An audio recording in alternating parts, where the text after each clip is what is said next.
Voilà, bonsoir à toutes et à tous et encore merci pour votre fidélité aux forums régionaux du savoir. Alors dans le cadre du festival que vous ne pouvez ignorer, Normandie impressionniste, Science Action et sa présidente Catherine Picard, qui est présente parmi nous, vous propose ce soir de parler des couleurs. Alors parler des couleurs, même si elles ne sont pas censées théoriquement prêter à discussion, puisque les goûts et les couleurs, a priori, on n'en discute pas, ça ne va pas être le cas ce soir. Nous accueillons Annie Mollard-Desfours, qui est linguiste, qui est sémiologue et pour le CNRS, et puis également qui est présidente du Centre français de la couleur. Alors elle a beaucoup de choses à nous dire, comme le prouvent d'ailleurs les ouvrages que j'ai réunis ici, qui sont quelques-uns des ouvrages dont elle est l'auteur. Là, on a le blanc, préfacé par Jean-Louis Etienne. On a le rouge et le noir, c'est pas Stendhal cette fois-ci. C'est une préface pour le rouge de Sonia Riquel et pour le noir de Pierre Soulages. Vous m'excuserez du peu. Et vous aurez ces livres en bas à disposition puisque Annie Mollard-Desfours fera une signature, pour ceux qui le désirent acquérir le livre, à l'issue de ce forum. Bonsoir, merci d'être avec nous, Annie Mollard-Desfours. Je vous remercie.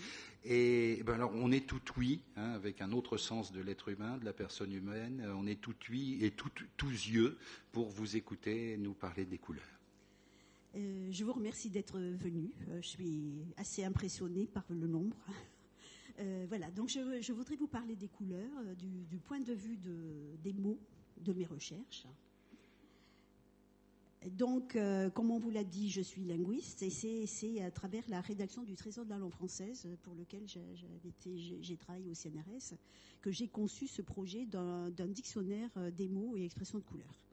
Le Trésor de la langue française couvrait le 19-20e siècle. Donc moi, pour ce dictionnaire-là, pour donc un thème particulier, dans le prolongement du Trésor de la langue française, j'ai restreint en quelque sorte au XXe siècle, à partir de 1900 et à la période contemporaine, pour observer ce qui se fait actuellement et ce qui s'est passé à travers tout le XXe siècle.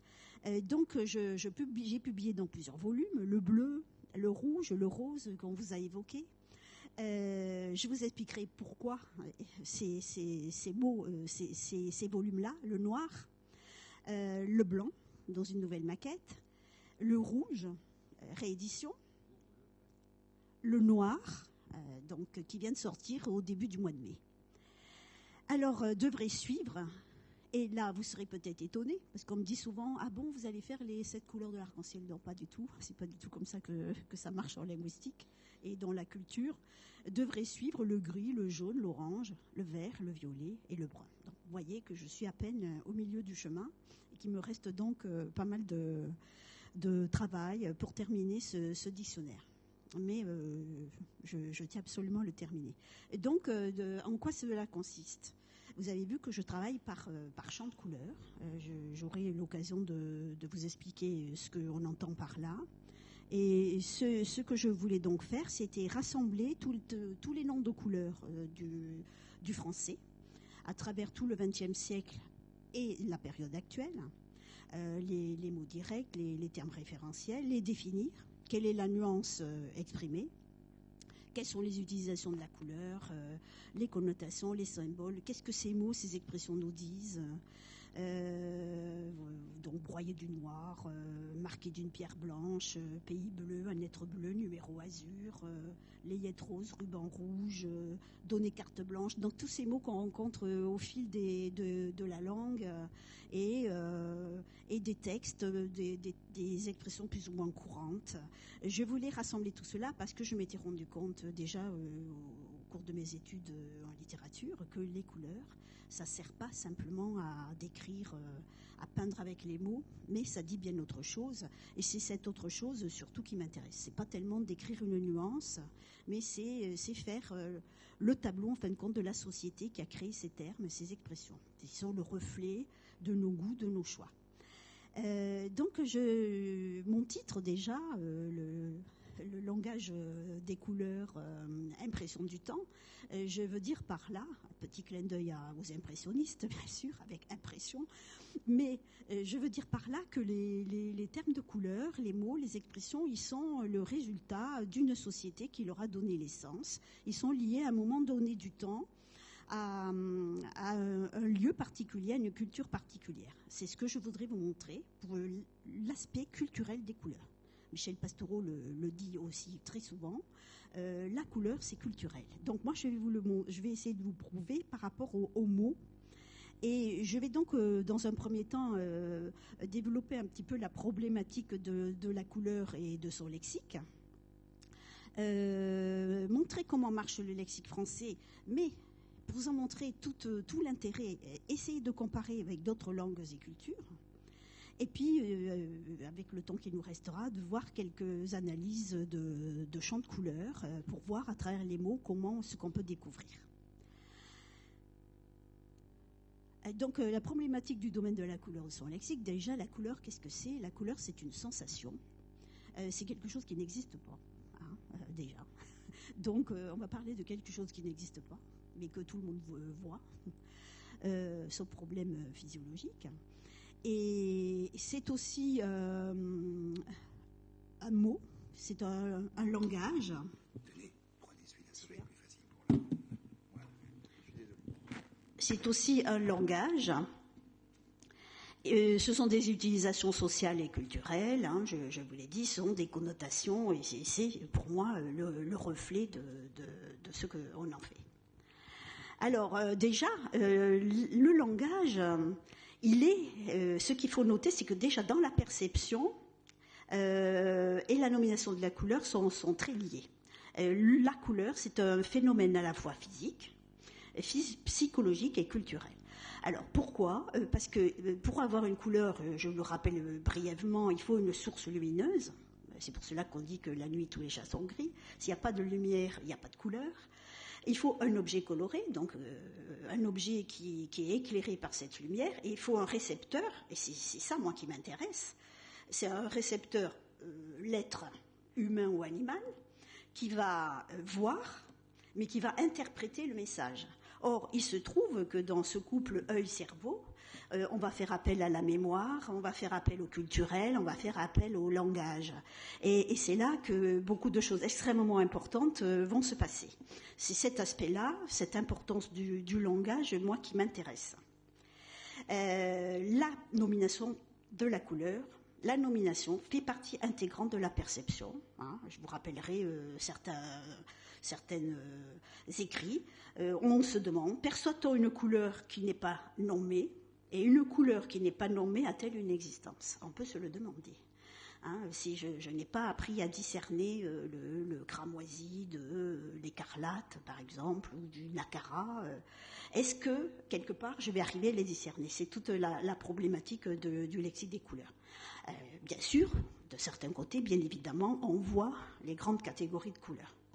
Alors, cette importance du langage, elle a été signalée par le test de Stroop, par exemple, dont vous avez peut-être entendu parler, qui est un test qui mélange les dénominations de couleurs avec des couleurs qui ne leur correspondent pas. Et il se trouve que on a fait la preuve que la nomination de la couleur fausse le message visuel et qu'on voit le mot de couleur et pas ce que voit l'œil, en fin de compte. Donc on voit aussi dans ce tableau de Jasper Johns, qui a joué justement cette disjonction entre la vision et la lecture des noms de couleurs, que le orange en blanc, on va penser de suite orange, on va pas voir blanc. Voilà, les choses sont compliquées, et sont compliquées dans le cerveau. Ce qu'il faut aussi retenir, et qui est très important, c'est que la couleur, c'est un continuum.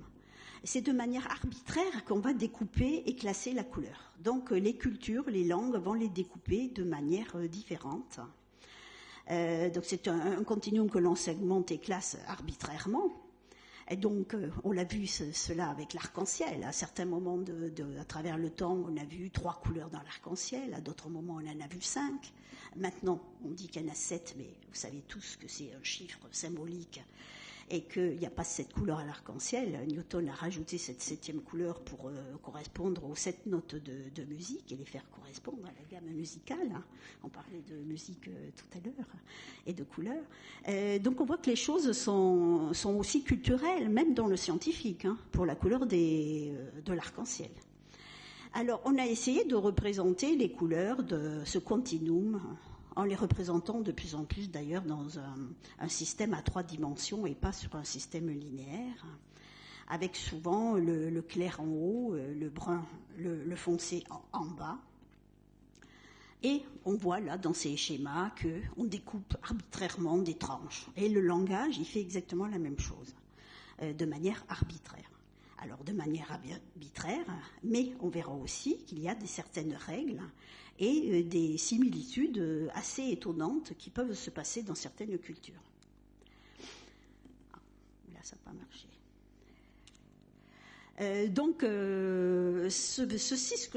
Malheureusement, le schéma n'est pas passé.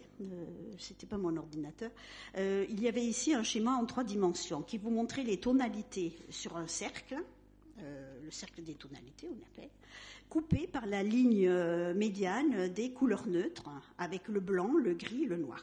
Et donc toutes les couleurs, elles sont dans un ensemble à 3 dimensions, plus ou moins désaturées d'une couleur vers le clair ou vers une autre couleur. Voilà, ça c'est la représentation tridimensionnelle où on voit que le noir, le blanc et le gris, toute la ligne des couleurs neutres sortent du système des couleurs depuis Newton. Et on va se rendre compte que dans le langage et la culture, ça n'est pas du tout la même chose. Le noir, c'est une couleur, dans le sens lexical et culturel. Alors, comment la langue va classer les couleurs? Elle le fait donc d'une manière culturelle et pas du tout de manière physique. Et comment marche le lexique français? Comment il fait? Le lexique français est réputé pour sa grande richesse par rapport aux autres langues. C'est un lexique qui est formé de quelques dénominations de couleurs que j'appelle directes, ou dénominations de couleurs directes et des dénominations de couleurs référentielles. Donc les dénominations de couleurs directes, bleu, blanc, brun, gris, jaune, noir, rouge, vert, c'est-à-dire les termes qu'on ressent comme un terme de couleur actuellement, mais qui, au cours du temps, ont été sûrement associés à un référent. Et puis, vous avez des termes comme beige, glauque, livide aussi, qui sont des termes de couleur qui ne sont pas rattachés de manière directe par rapport à ce qu'on peut en appréhender de nos jours à une couleur. À un objet concret. Les dénominations de couleurs indirectes, c'est toute cette multitude de termes, de couleurs que l'on crée par analogie avec les objets du monde. Et c'est là aussi qu'il se passe des choses assez extraordinaires et qui m'intéressent tout particulièrement, puisque au XVIe siècle, au XVIIe ou XXe siècle, ou à la période très contemporaine, vous n'aurez pas les mêmes référents, les mêmes intérêts pour les choses qui vont vous donner des noms de couleurs.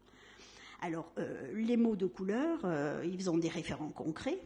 Ça peut être l'environnement, le milieu naturel, le ciel, les fleurs, les légumes, je passerai très rapidement là-dessus, les métaux, les matières colorantes. Donc là, il y aura quand même un continu à travers les siècles pour les matières colorantes, quoique les définitions peuvent aussi évoluer.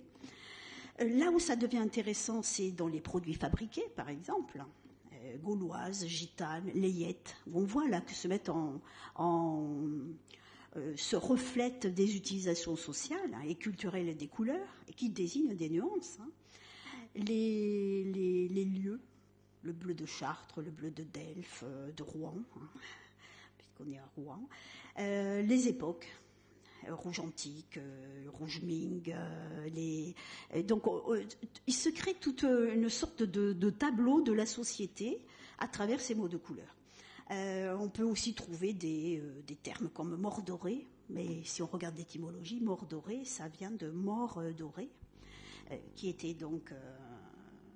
qui est un terme qu'on emploie encore. Ce sont aussi des noms de marques, Rouge Ferrari, Hermès, Dior, des croyances religieuses ou populaires qu'on trouve sans cesse avec les couleurs d'ailleurs. Rouge vampire, rouge diable, Lucifer et toutes ces choses. Et puis ce sont des référents abstraits, c'est-à-dire qu'on associe de manière abstraite une couleur à une idée particulière. Donc actuellement c'est bleu rêve, bleu idéal, bleu vacances, rouge passion, baiser, rose candeur, le noir rébellion, le blanc candide. Donc on voit l'intérêt de ces mots de couleur et comment en comparant d'une époque à l'autre, on va avoir des termes de couleur extrêmement différents.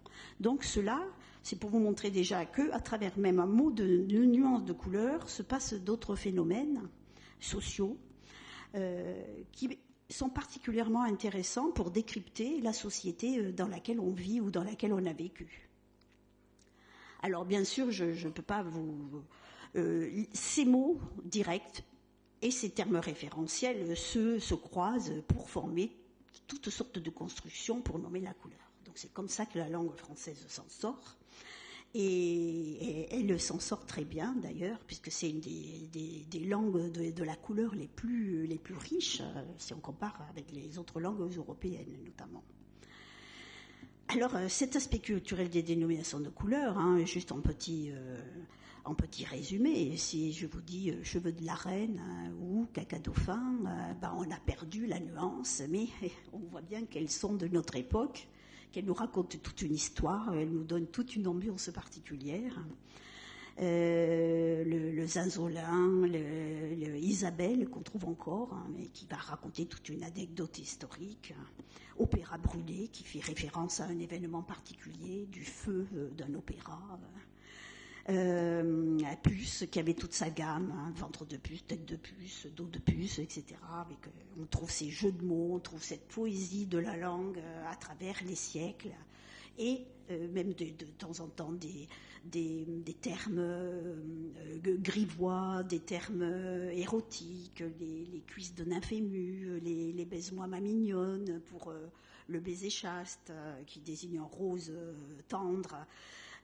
Donc, on peut voir déjà là un intérêt aux dénominations de couleurs. Alors, ce qui est aussi très important, très intéressant, c'est de voir que ces dénominations de couleurs, bleu, rouge, jaune, et les nuances, elles marchent, elles sont hiérarchisées. Il y a des termes de couleurs qui sont plus importants les uns que les autres, d'où l'explication de mes volumes de dictionnaire. Ceci, c'est, si je vous dis par exemple azur comme couleur, vous allez le définir comme une nuance de bleu. Marine, pareil, comme une nuance de bleu foncé. Donc la langue française, elle marche avec ces 11 termes de couleurs qui peuvent classer les autres dénominations. Et toutes les dénominations vont pouvoir être classées dans une de ces cases, de ces 11 cases, mais on va voir que des fois, elle va pouvoir varier ou être entre deux termes de couleurs particuliers. C'est pas, il y a des glissements. Je vous ai dit que la couleur c'était un continuum, donc les termes aussi peuvent être des termes ambigus. Par exemple, cramoisi va être défini comme un rouge tirant sur le violet. Voilà. Donc ces 11 termes de couleurs sont les termes essentiels de la langue qui vont permettre de classer toutes les autres. Alors, le dictionnaire, il vous montre bien cela. C'est-à-dire que si vous regardez l'article couleur du Robert, par exemple, de 1953, vous vous rendrez compte qu'en face de l'article couleur de la liste, chaque fois, vous avez une petite définition entre parenthèses qui dit que telle couleur, par exemple fraise, c'est un rose, ou smaragdin, un vert, etc. Il y a toujours la couleur qui la classe, qui définit. Alors ce qui est très intéressant aussi, c'est de voir que cette problématique du lexique de la couleur, il n'a pas quitté la scène depuis plus de 50 ans.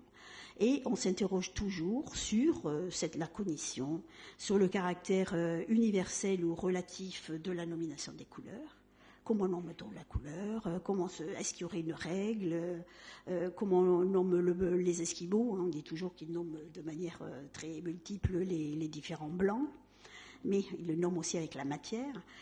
Et il y a eu une thèse très importante qui est apparue en 1969 qui s'appelle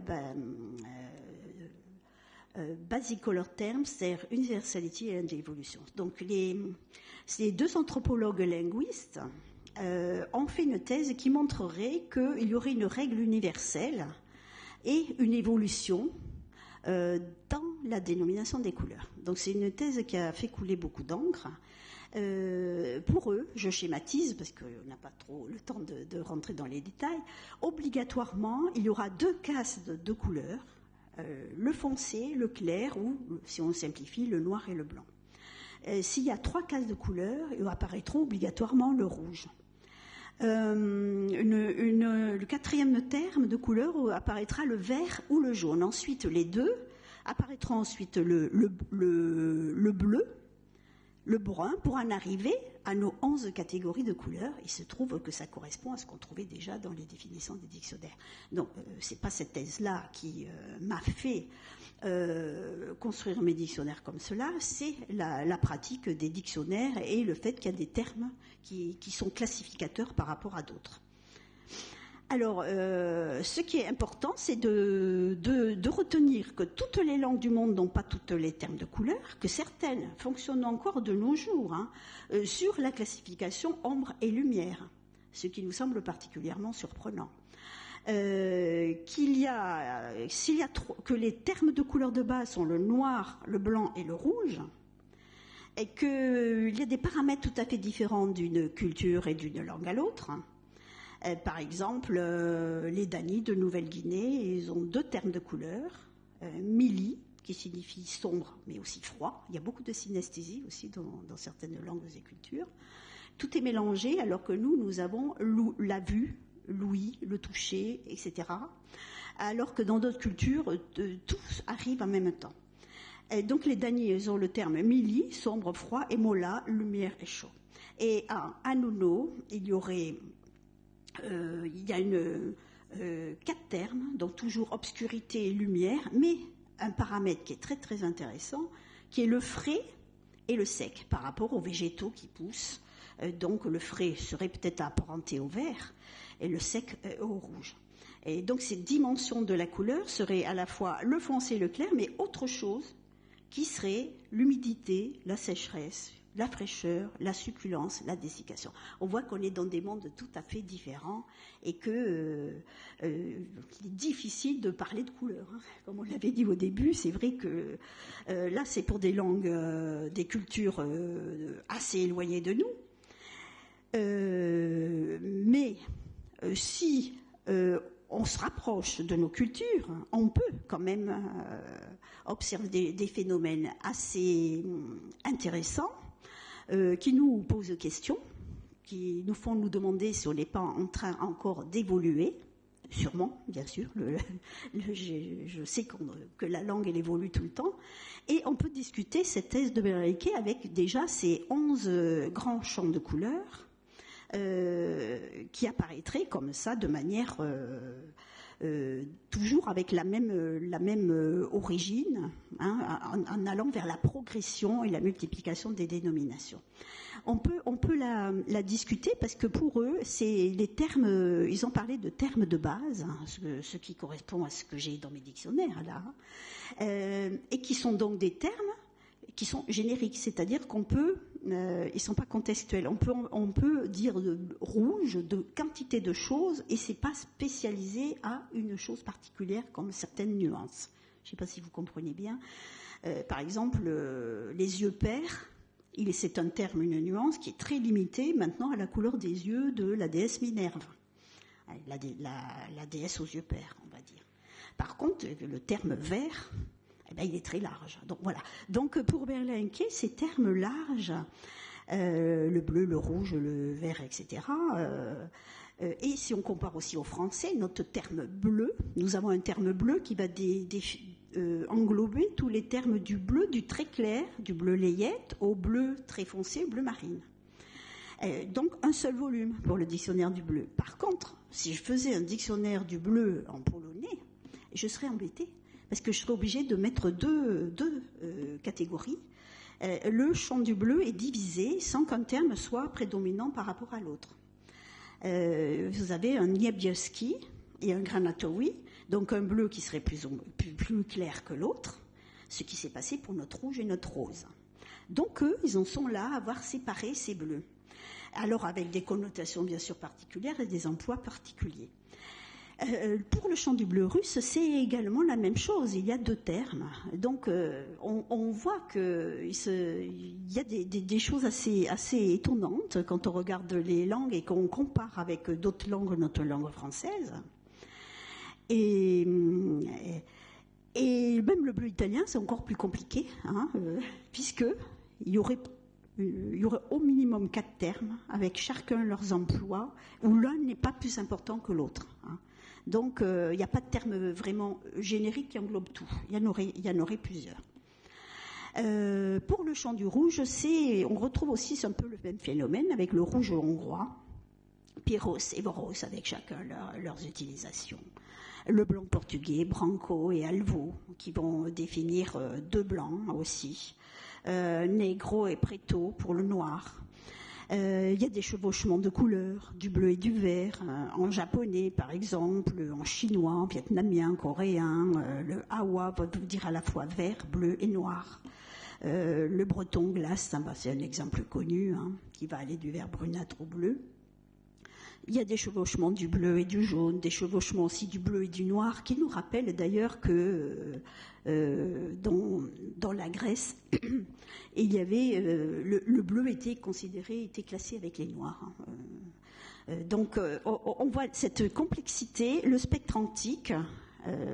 Il peut expliquer ces différences.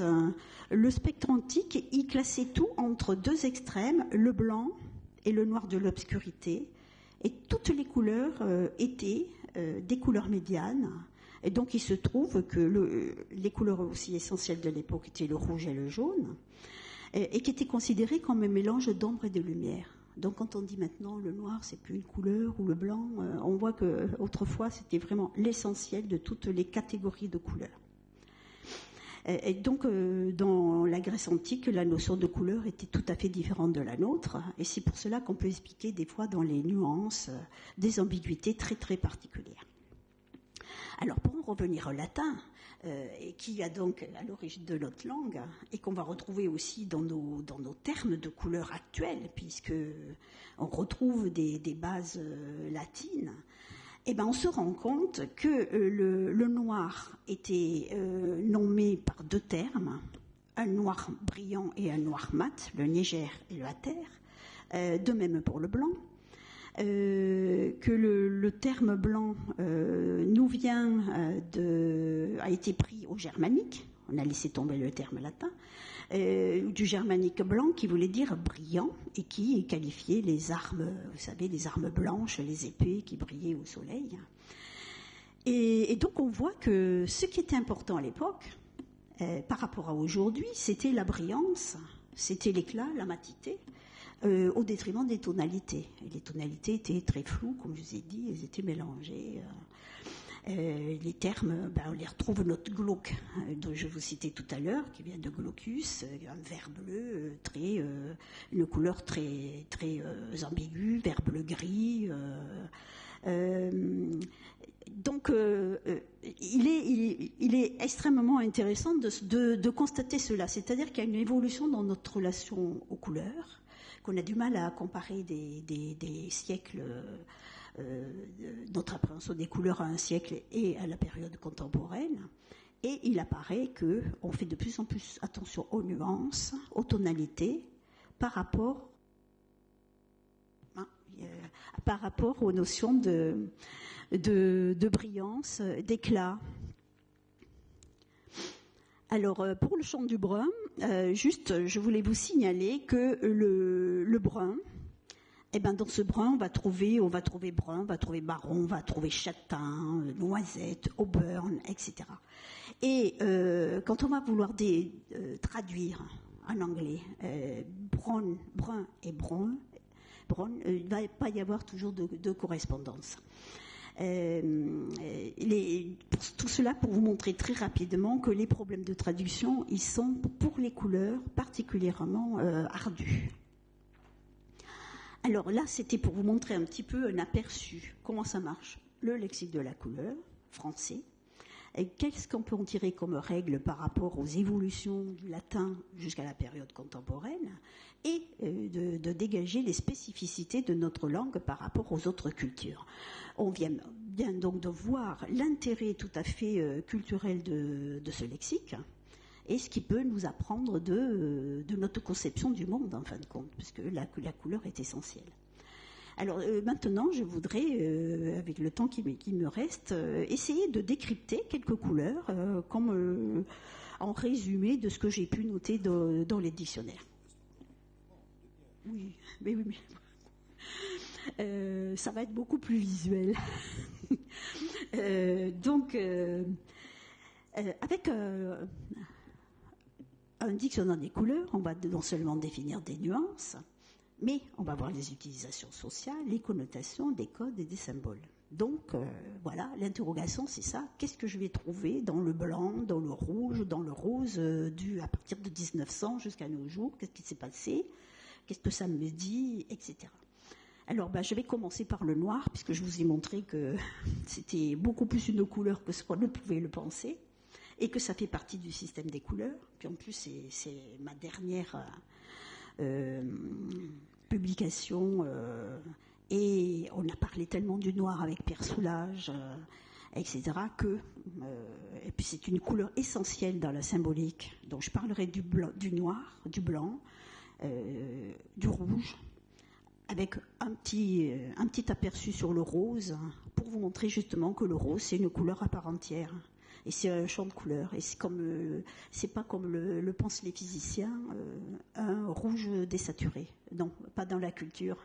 Le rose a vraiment ses connotations, ses symboles. Alors, le noir, ce qui est intéressant de voir, c'est que déjà pour le produire, il faut une calcination.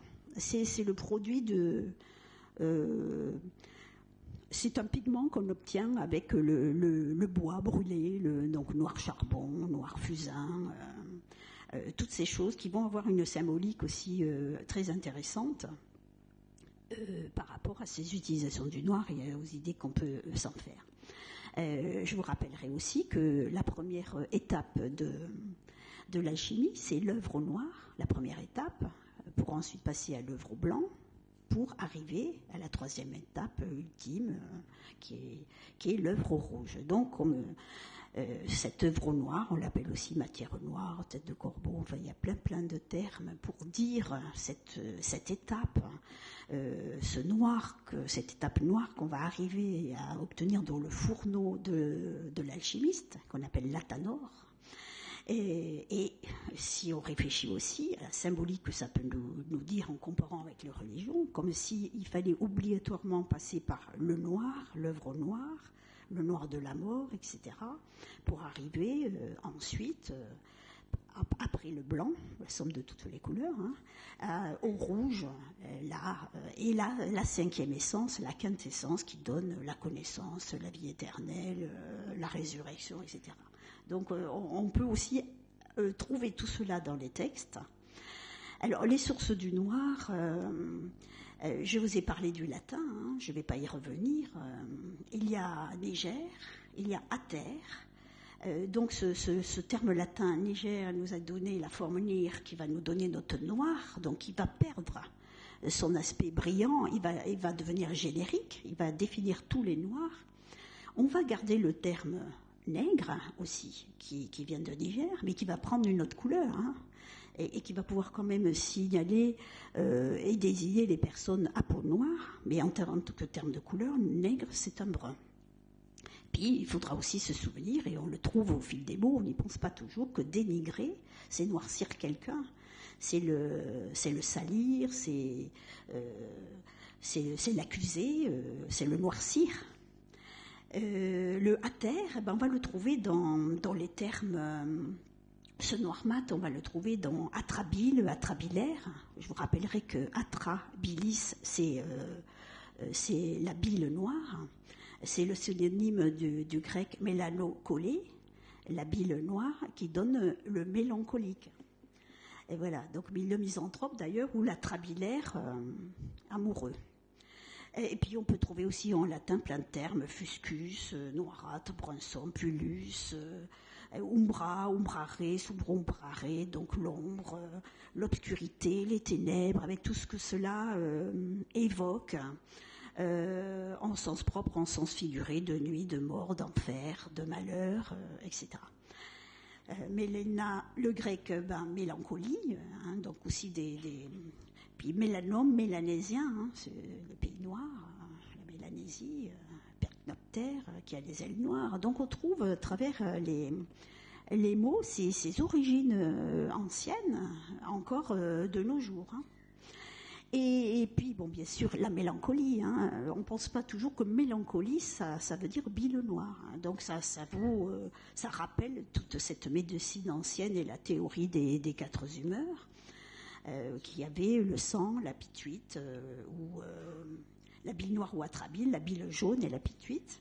Et puis surtout, cette gravure de Dürer, qui... la mélancolie de Dürer, avec ce soleil noir qui darde ses rayons, et toujours ce jeu souvent fréquent dans les textes du noir et de l'éclat et de la lumière qu'on retrouvera avec la peinture.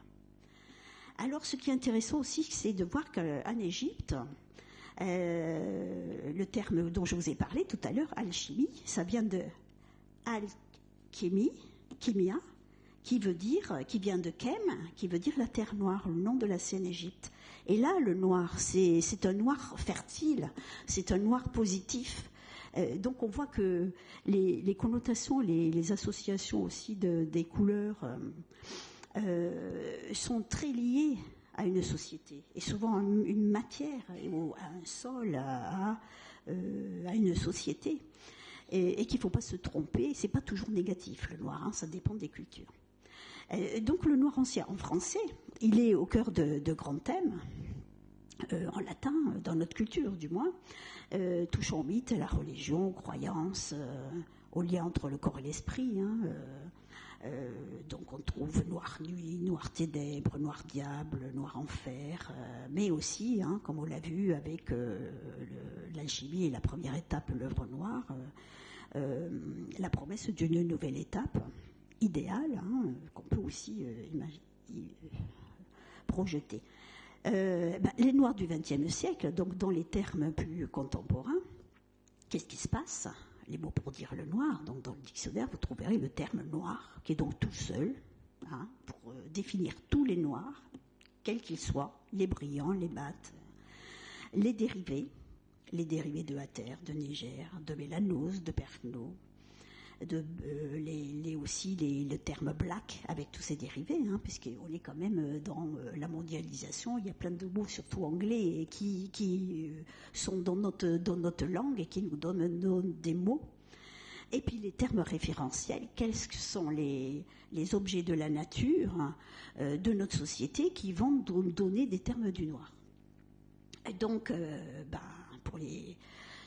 vous voyez là un petit résumé, si j'essaye d'en lire quelques-uns. Noir nocturne, noir fusain, goudron, jet, pois, asphalte, anthracite, cachou, réglisse, zan, noir cinéma, noir polar, noir blouson, noir ecclésiastique, punk, soutane, je pourrais ajouter curé, qu'on va retrouver tout à l'heure, noir deuil, noir soir. Donc on voit tout un tableau de choses noires et d'idées qui se mettent en place pour nous décrire notre relation à cette couleur et les utilisations qu'on en a faites.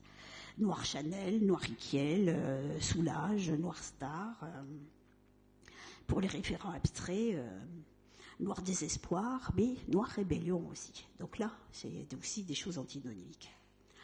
Alors, si on décline un petit peu ce noir du diable, des enfers, du mal, je vous rappellerai que Lucifer, le porteur de lumière, est devenu ange noir par sa chute. il va être opposé aux bons, aux anges blancs.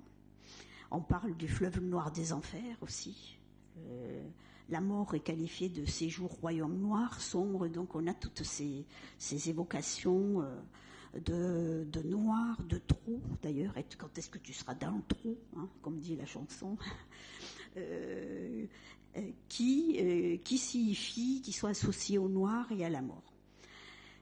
C'est aussi la tragédie, la violence, le danger. Bon, je passerai très rapidement là-dessus. Ce sont les animaux noirs qui sont censés être méchants ou souffre-douleur. On est la bête noire, le mouton noir de quelqu'un par opposition au blanc. Ce sont ces espèces de rapaces que l'on voit le noir. Et cet oiseau noir, c'est surtout le corbeau, hein, qui sera pris par Edgar Poe comme symbole du poète, hein, ce poète malheureux. C'est aussi le vol noir des corbeaux sur la plaine, hein, du chant des partisans, hein, qui est une image que chacun de nous connaît, métaphore angoissante des envahisseurs de la France. Donc on voit que ce noir, il est chargé de choses extrêmement négatives.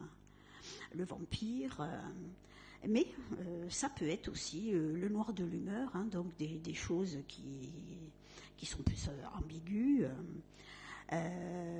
Ça peut être la colère ou la folie. Ces soucis, tristesse, spleen, ce noir de la folie, avoir une araignée au plafond, hein, avoir des papillons noirs, avoir un rat dans le quatre basses, bien évidemment il est noir aussi. Donc il y a toujours ce noir qui est là pour signaler quelque chose qui n'est pas très positif et qui est assez malsain. D'ailleurs, je vous rappellerai que la mélancolie aussi pouvait aller jusqu'à la folie. Hein. C'était une vraie maladie. C'est pas le sens mélancolique de nos jours. Hein. C'était vraiment quelque chose de très très fort, hein, une vraie maladie physique. Alors, c'est le beau ténébreux, hein, que sur Internet, on appelle ces personnages-là des beaux ténébreux, la belle ténébreuse. C'est bien sûr avec le noir, tous ces problèmes de noir de la peau et comme marque raciale, où on va voir que avec le mot noir, déjà le terme nègre va être exclu. On va employer noir, ensuite on va employer black, ensuite on va essayer de dire kebla. Et on va essayer toujours d'atténuer un terme qui nous semble trop fort pour qualifier des personnes à peau noire, pour ne pas être taxé de racisme. Alors c'est toute cette histoire des Noirs que l'on va voir à travers le XXe siècle. Hein. Ce sont les luttes raciales, le Black Power, je vous parlais de l'anglais tout à l'heure, des termes qui font vraiment partie aussi de notre culture. C'est le concept de négritude qui là est récupéré comme au contraire une reconnaissance d'une personnalité, de caractéristiques d'une culture noire africaine. On évoque aussi à travers les textes Aimé Césaire, bien sûr, qui en a aussi été le chantre de cette négritude. On a aussi ce noir toujours mystérieux, du mystère, de la clandestinité, travail au noir, hein, noir du trouble, de la confusion, ne pas y voir clair, le noir du fascisme, les chemises noires. Et puis, on se rend compte de quoi avec ce noir, c'est que il connaît une évolution et même une révolution à travers le XXe siècle et à travers surtout la mode et le vêtement. Pas seulement, parce qu'il a aussi connu une révolution à travers la peinture. Alors, si je regarde les termes de couleur que je trouve dans les textes, le noir curé, le noir soutane, c'est donc ce noir de l'austérité, de l'effacement, hein, qui était ce noir qui était considéré comme honnête, comme une couleur honnête, par rapport aux vraies couleurs comme le rouge, couleur de péché, etc. C'est le noir de l'anarchie, de la rébellion, de la révolte. Là, on est complètement dans un autre noir, un noir qui est pris d'ailleurs et décliné par la jeunesse rebelle, c'est le blouson noir des années 60 et 70.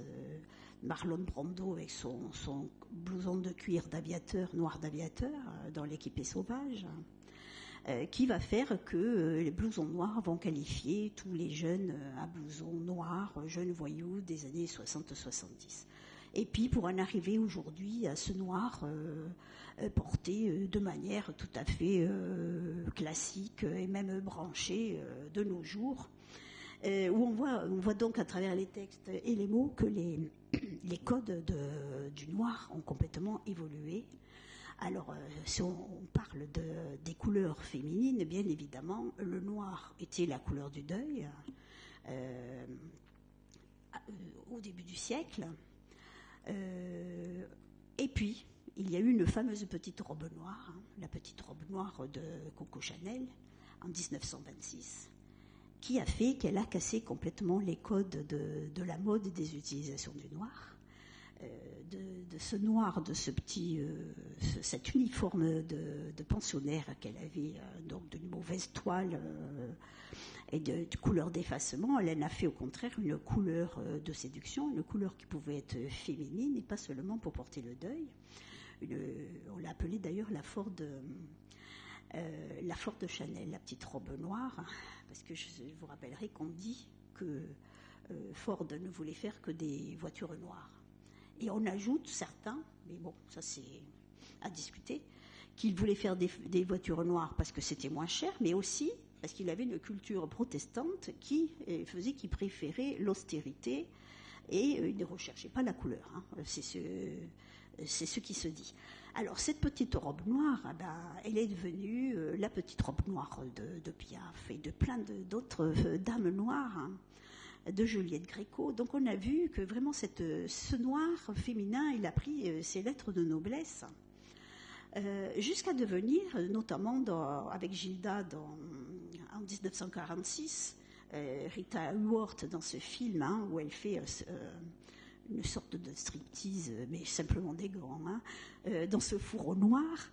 Ce fourreau noir-là devient un vêtement de séduction très sensuel qui reprend les codes du fourreau rouge, de la robe rouge, qui était la robe de la séductrice dans tous les clichés des romans, du cinéma et l'imagerie. D'ailleurs, on voit là que dans cette photo, bien sûr, elle est rousse, ce qui reprend aussi quand même pas mal de clichés. C'est Anita Ekberg dans La Dolce Vita aussi, en 1960, à la Fontaine Trevis, cette robe noire. C'est Audrey Hepburn. Donc, c'est un noir qui est devenu complètement multicode. Jusqu'à devenir la couleur de la Black Génération. On joue sur les deux sens du mot, là. Black Génération parce qu'elle s'habille en noir et aussi parce qu'elle est extrêmement pessimiste et défaitiste. C'est la couleur des punks, noirs punks, des gothiques. C'est la couleur actuellement de certains vêtements noirs qui sont devenus là, et c'est très intéressant de voir les évolutions, une couleur d'un sous-vêtement très classique et même très classe, je dois dire, alors qu'autrefois, comme le rouge, les sous-vêtements noirs étaient ceux des femmes légères, des prostituées, des femmes de mauvaise vie, et n'était pas du tout une couleur utilisée par les femmes honnêtes. C'est ce noir qui est repris par Chantal Thomas et qui joue sur ces codes. Mais le noir, c'est aussi plein d'autres choses. Je vous rappellerai brièvement que c'est le triangle noir des anarchistes, c'est l'œil au beurre noir dans les expressions familières, c'est le chat noir avec tout ce chat noir. Comment ? Oui, voilà. On dit aussi qu'un chat noir dans le soir espoir ou il porte malheur. Alors, toujours cette histoire du noir qui n'est pas du tout claire pour certains. C'est le petit noir et c'est les taches où on peut lire dans le marc de café aussi. Alors, le noir, on voit mieux des fois que dans d'autres couleurs. C'est les taches noires de Rorschach, où on lit. Et donc tout ça, c'est quand même très, très intéressant. Que non seulement il y a les mots, il y a les textes qui vous disent ce noir, ce que c'est, quoi. Et c'est évidemment aussi le noir couleur en peinture, hein, cette lumière secrète venue du noir. Et là, Le noir est une couleur a été le titre du premier numéro de Derrière le miroir de la Galerie May en 1946, où il y avait comme exposition Bonnard, Matisse, Braque, Rigaud, Pallutte, Rouault, etc. Donc là, dès 1946, ils affirmaient, les peintres, le noir est une couleur. Et alors, ce que j'ai trouvé, puisque il y a plein d'expositions sur les impressionnistes, c'est que le noir, le discours sur le noir a changé avec les impressionnistes, ce qui nous étonne quand même, parce que quand on pense impressionniste, on pense couleur. Mais ils ont joué aussi du noir comme couleur pour mettre en valeur les couleurs. Et à propos de Manet, Matisse dit « Pissarro me disait un jour, Manet est plus fort que nous tous, il a fait de la lumière avec du noir. » Et j'ai l'impression qu'on me parle de Soulages, là. Donc, Manet parle d'un noir lumineux de G. Il écrit encore « Depuis les impressionnistes, il semble qu'il s'agisse d'un progrès continu, d'une part de plus en plus grande, prise à l'orchestration colorée, comparable à celle de la contrebasse, dont on est arrivé à faire des solis. » Et Manet écrit à propos des Marocains, son tableau de 1912 ou 1916, « C'est dans cette œuvre que j'ai commencé d'utiliser le noir pur comme une couleur de lumière et non comme une couleur d'obscurité. » Donc, cela, c'est le lien avec Soulages, évidemment. Soulages qui est dans cette tradition de ces peintres impressionnistes qui ont travaillé avec le noir. Et il a dit, Soulages, couleur intense, plus intense que le jaune, pour lui. Et donc, le noir est-il une couleur? Bien évidemment, et le noir est lumière, ce qui est quand même assez étonnant aussi. Il est lumière par sa matière, par le travail sur la matière du noir qui renvoie la lumière, qui renvoie les couleurs. Ça n'est pas passé, la photo n'est pas passée. Donc, ce noir... on voit, quand on regarde cette photo de tableau de Soulages, on pourrait penser qu'il y a des lignes, des stries blanches. Non, c'est que l'effet du relief et du renvoi de la lumière. Hein. C'est une toile toute noire. Alors, la langue, elle a des mots pour parler de ce noir de Soulages. Elle a outre-noir, qui a été créé par Soulages sur le modèle de outre-mer, donc... outre-mer au-delà des mers, hein, le bleu au-delà des mers, outre-noir au-delà du noir, et pour arriver aux couleurs et à la lumière. Donc ça, c'est lui qui l'a créé. Par contre, les critiques, les journalistes parlent d'un noir Soulages et parlent d'un noir lumière aussi, qui a été d'ailleurs Noir lumière le titre de l'exposition de Pierre Soulages dès 1996. Alors, quand on fait le bilan du noir, on se rend compte qu'en fin de compte, la couleur noire, elle renferme de grandes surprises. Hein. René Char, dans Fureur et Mystère 48, dit « La couleur noire renferme l'impossible vivant. Son champ mental est le siège de tous les inattendus, de tous les paroxysmes. Son prestige escorte les poètes et prépare les hommes d'action. » On nous dit aussi que le noir, expression de vie autant que de mort. Et donc, c'est ce qu'on découvre à travers les termes de couleur. C'est que notre relation couleur, elle est des fois... on a une idée préconçue. On pense par exemple noir, hein, noir, tout en noir.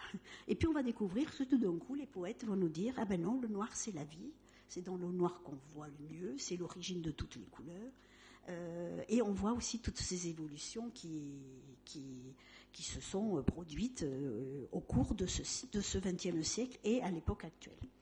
Alors, à l'opposé, si je parle du blanc, bien évidemment, je vais penser à la robe blanche de la mariée, à la pureté. Alors, il faudra quand même que je rappelle que la mariée était de n'importe quelle couleur jusqu'à la fin du XIXe siècle. Et souvent d'une couleur rouge qui tenait le mieux aux étoffes, qui était donc sa plus belle robe, ou dans certaines régions même d'une couleur noire, parce qu'elle tenait bien, et que c'était, même si c'était une couleur de deuil, c'était sa plus belle robe. et que c'est qu'à partir de l'apparition de la Vierge Marie et de la notion d'Immaculée Conception qu'on a associé la robe de la mariée au blanc. Alors, les expressions, elles vont nous montrer aussi ces couleurs de la Vierge qui sont le blanc et le bleu. Et lorsqu'on dit voué au bleu ou voué au blanc un enfant, c'est l'habiller de bleu en vertu d'un vœu fait à la Vierge. Bon, ça se fait plus, hein. Enfin, du moins à ma connaissance. Mais ça se faisait encore dans la première moitié ou le milieu du XXe siècle. Alors, c'est aussi la robe blanche du baptême, d'accord, et si on veut décrypter ce qui se passe de manière plus contemporaine, ce blanc de la pureté, de la candeur, je vous rappellerai que candeur, ça vient de candidus, le blanc latin, hein, le blanc brillant. Ce blanc, il est associé actuellement aux victimes innocentes. Donc, on voit comment, avec une même idée, on va décliner et transformer un peu les codes et les utilisations de la couleur. Donc c'est la marche blanche, où on s'habille de blanc, on a des ballons blancs pour un hommage aux victimes, aux enfants qui ont été victimes d'abus sexuels. C'est aussi les associations blanches ou des marches blanches pour les femmes battues, j'ai trouvé aussi. Donc tout ce qui peut être victime, plus faible, est associé à la couleur blanche. Et donc les couleurs, ça permet aussi de voir toutes ces évolutions. Alors le blanc, c'est la propreté, oui, c'est la propreté physique. C'est le blanc hygiénique des hôpitaux, de certaines fonctions, de la technicité aussi. Mais c'est aussi un blanc aussi qui est très souvent symbolique, hein. Et quand la formule dit « laver plus blanc que blanc », cette quête de la blancheur sans cesse, elle est des fois beaucoup plus profonde qu'une simple blancheur physique. Le blanc, c'est la représentation de la classe dirigeante, hein.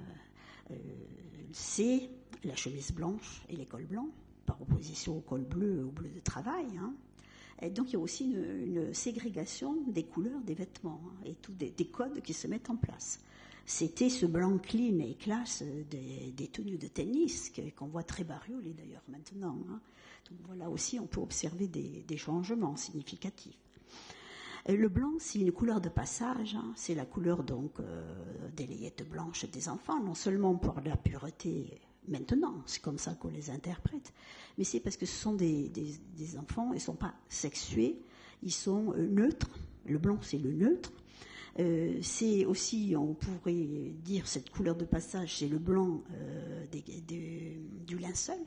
Le linceul, c'était la toile la plus blanche qu'on peut arriver le mieux à rouir et à obtenir le blanc le plus pur, qui était seul digne d'envelopper le corps du mort pour le faire passer dans le delà. Et donc on voit comment les choses techniques sont associées aussi à de la symbolique très forte. C'est le blanc du cadavre, du spectre, c'est la lividité de la mort, c'est aussi le sépulcre.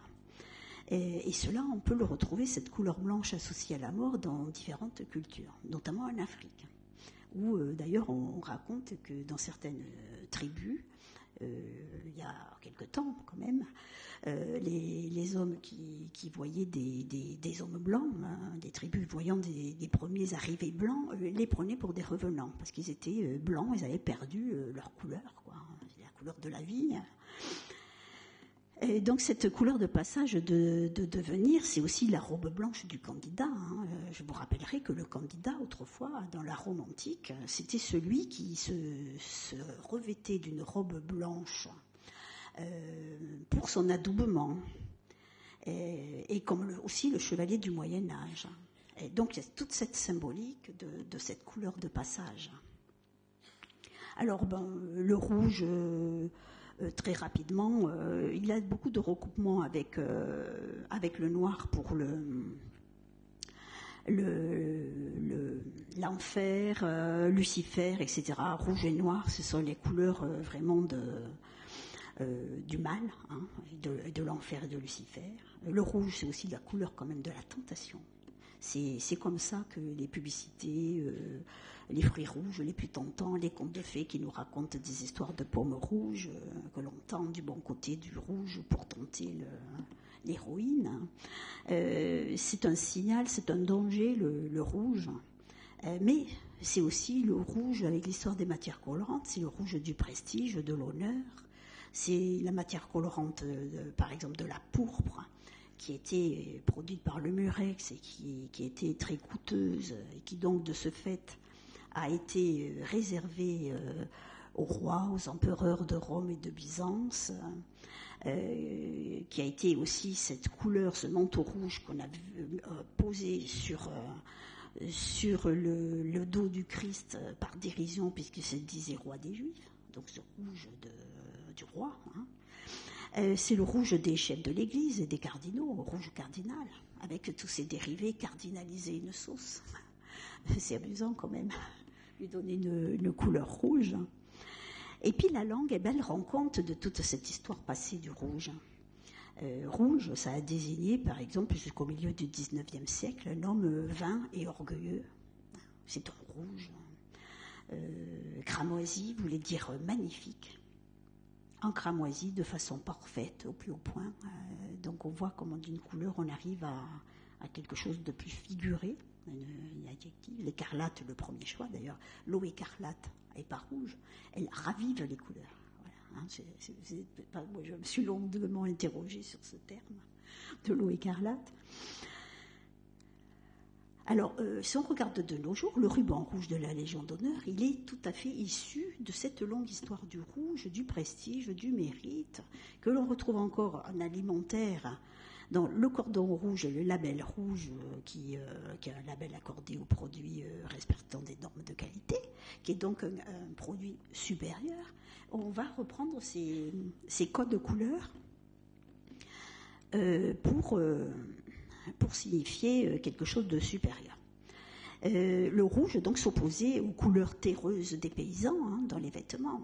Enfin, c'est juste un petit rappel. Écrire en rouge, rubriquer, c'est la rubrique, c'est écrire avec de ruber, qui veut dire du latin rubricat, la terre rouge. Écrire en rouge, c'était signaler les choses importantes ou les textes de loi. Donc on voit les évolutions de sens, où rubrique dans un journal maintenant n'a plus du tout le même sens. Donc on se rend compte en fin de compte que dans les mots, il y a des traces de couleurs partout qui nous racontent toute l'histoire des matières colorantes, de notre relation aux couleurs, que les sens se sont ajoutés les uns aux autres, et que donc on peut passer avec une même robe, par exemple, du rouge du théâtre, du rouge opéra, du rouge glamour, au petit chaperon rouge, avec, je vous rappellerai toutes les analyses de Bruno Bettelheim, sur ce rouge de la sensualité, de la féminité. C'est ce rouge aussi de la robe de la prostituée dans les films et dans les romans. Irma la douce, etc., rousse, robe rouge, etc., et qu'on retrouvait encore dans les clichés des films assez récents. Et donc, on se rend compte qu'il faut décrypter les codes des couleurs, qu'il y a des évolutions, qu'il y a des superpositions, et qu'une couleur ne veut pas dire qu'une seule chose, mais de multiples choses. Voilà, donc simplement pour le rose, je voudrais simplement vous dire que le rose, c'est une couleur à part entière. On peut parler d'idéalisme, de romantisme, de sentimentalité irréaliste. C'est au départ, je pense, ce qui vient à la tête de la plupart des gens lorsqu'ils pensent au rose. Ils pensent enfance, ils pensent jeune femme, romantisme, quelque chose de mièvre, de naïf, d'innocent et d'ingénu. C'est ce qui vient en premier. Barbara Cartland, l'impératrice rose.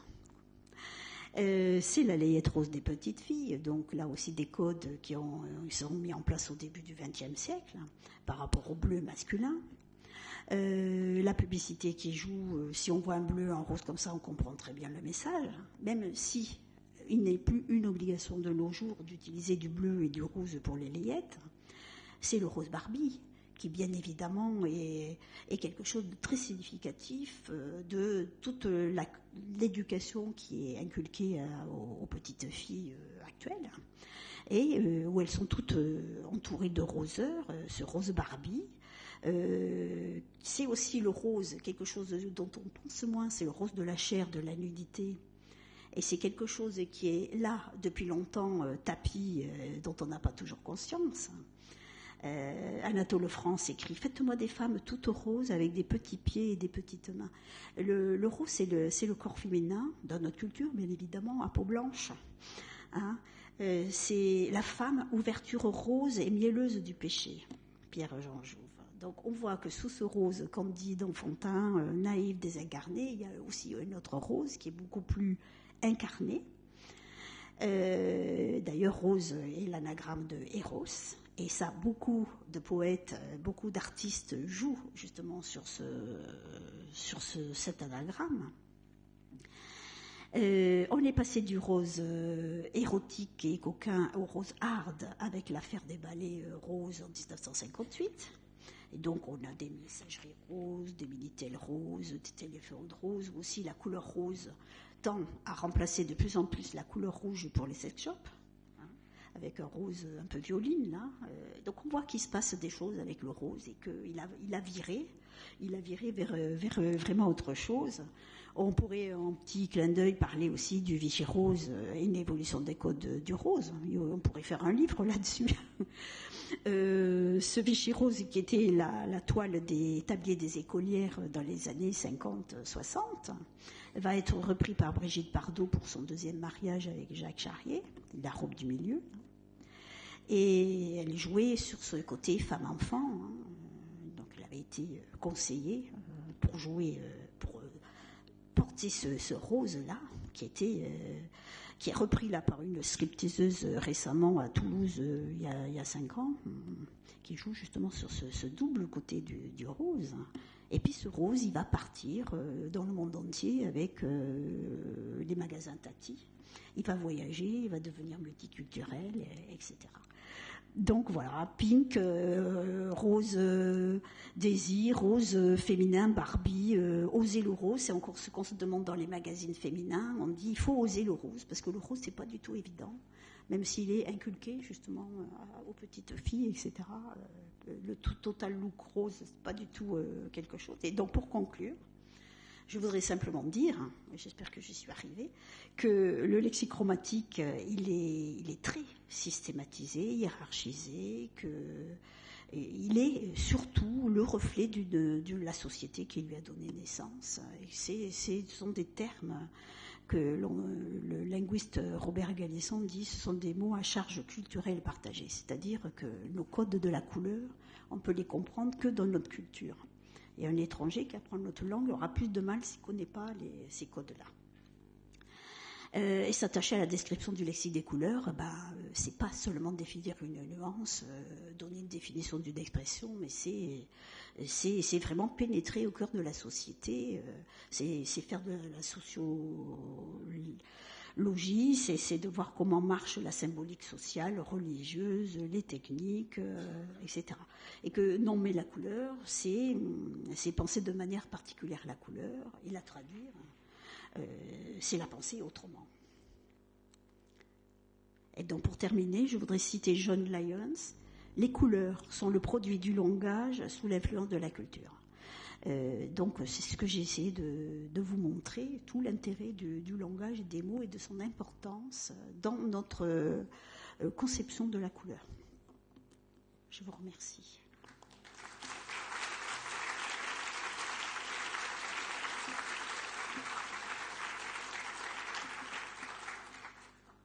Voilà, alors on en a pris plein les mirettes là, et plein les oreilles. Je vous passe la parole, mesdames, messieurs, si vous avez des remarques, si vous avez des questions à propos de ce que nous a dit Annie Mollard-Desfours, eh bien allez-y, c'est à vous, c'est votre moment de gloire.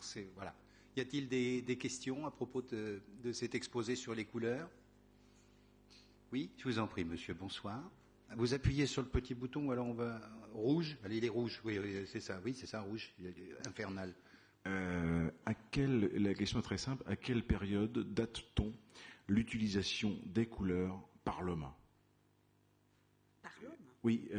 À partir de quelle époque l'homme s'est intéressé à utiliser les couleurs par des techniques X ou Y? Oui. Est-ce qu'on le date assez précisément, ça? Écoutez, déjà les hommes préhistoriques, on a bien vu qu'ils jouaient avec la couleur et qu'ils y attachaient de l'importance. Et qu'ils faisaient la couleur avec ce qu'ils trouvaient sur le sol. Donc ça, d'accord. On a retrouvé des histoires de bleu maya très anciennes. On parle aussi de bleu égyptien qui serait extrêmement ancien. Je pense que l'homme c'est toujours, je pense, intéressé à la couleur. Mais moi, je ne suis pas la spécialiste de ce genre de... C'est vrai qu'on n'a pas beaucoup de preuves. Enfin bon, si, il y a les mains en négatif, il y a l'ocre sur les peintures rupestres. Parce que j'imagine malgré tout qu'il s'est peut-être intéressé à la couleur, mais il n'a pas toujours eu les techniques pour l'utiliser, c'est-à-dire sur des supports, que ce soit de la roche ou la peau, etc. Donc la peau, bah oui, se regarde un petit peu encore actuellement. Il y a beaucoup de tribus qui ont vraiment des codes de couleurs très précis, et avec des symboliques et des couleurs particulières. Je ne suis pas anthropologue, mais donc je pense que ça devait être pareil autrefois. Il y a peut-être un spécialiste anthropologue qui veut prendre la parole. Oui, une question. Oui. Bonsoir. Bonsoir. Voilà, vous avez évoqué le rouge comme une couleur d'interdit, de danger. On met souvent en opposition le vert, et je voudrais savoir pourquoi le vert a été choisi, sachant que c'est une couleur qui est peu facile à distinguer pour les daltoniens, par exemple. Vous voulez dire comme couleur d'interdit? Oui, le rouge étant couleur d'interdit, de danger, et le vert est souvent associé justement à la permission, à l'autorisation. J'aimerais savoir pourquoi cette couleur a été choisie. Cette couleur était mal vue parce qu'on n'arrivait pas à fixer le vert sur les étoffes. Et jaunissait, c'était très compliqué. Donc c'était une couleur traître en fin de compte. Elle ne tenait pas. Et donc elle a été associée à des choses négatives. Et il y a aussi le fait que on l'a obtenue aussi à base d'arsenic. J'ai lu ça récemment. Et donc elle provoquait, si on en mettait sur les murs avec l'humidité ou si on la portait sur les vêtements, elle pouvait provoquer des empoisonnements. Donc elle a été, pour des raisons techniques, concrètes, associée symboliquement à des choses négatives. C'est pas une raison pour passer au rouge ou s'arrêter au vert. Alors, une autre question peut-être. Allez-y, je vous en prie. C'est le moment. Je vous en prie. Je pense que l'exposé soulève quand même beaucoup de remarques. Encore vous, monsieur? Oui, je vous en prie, avec plaisir.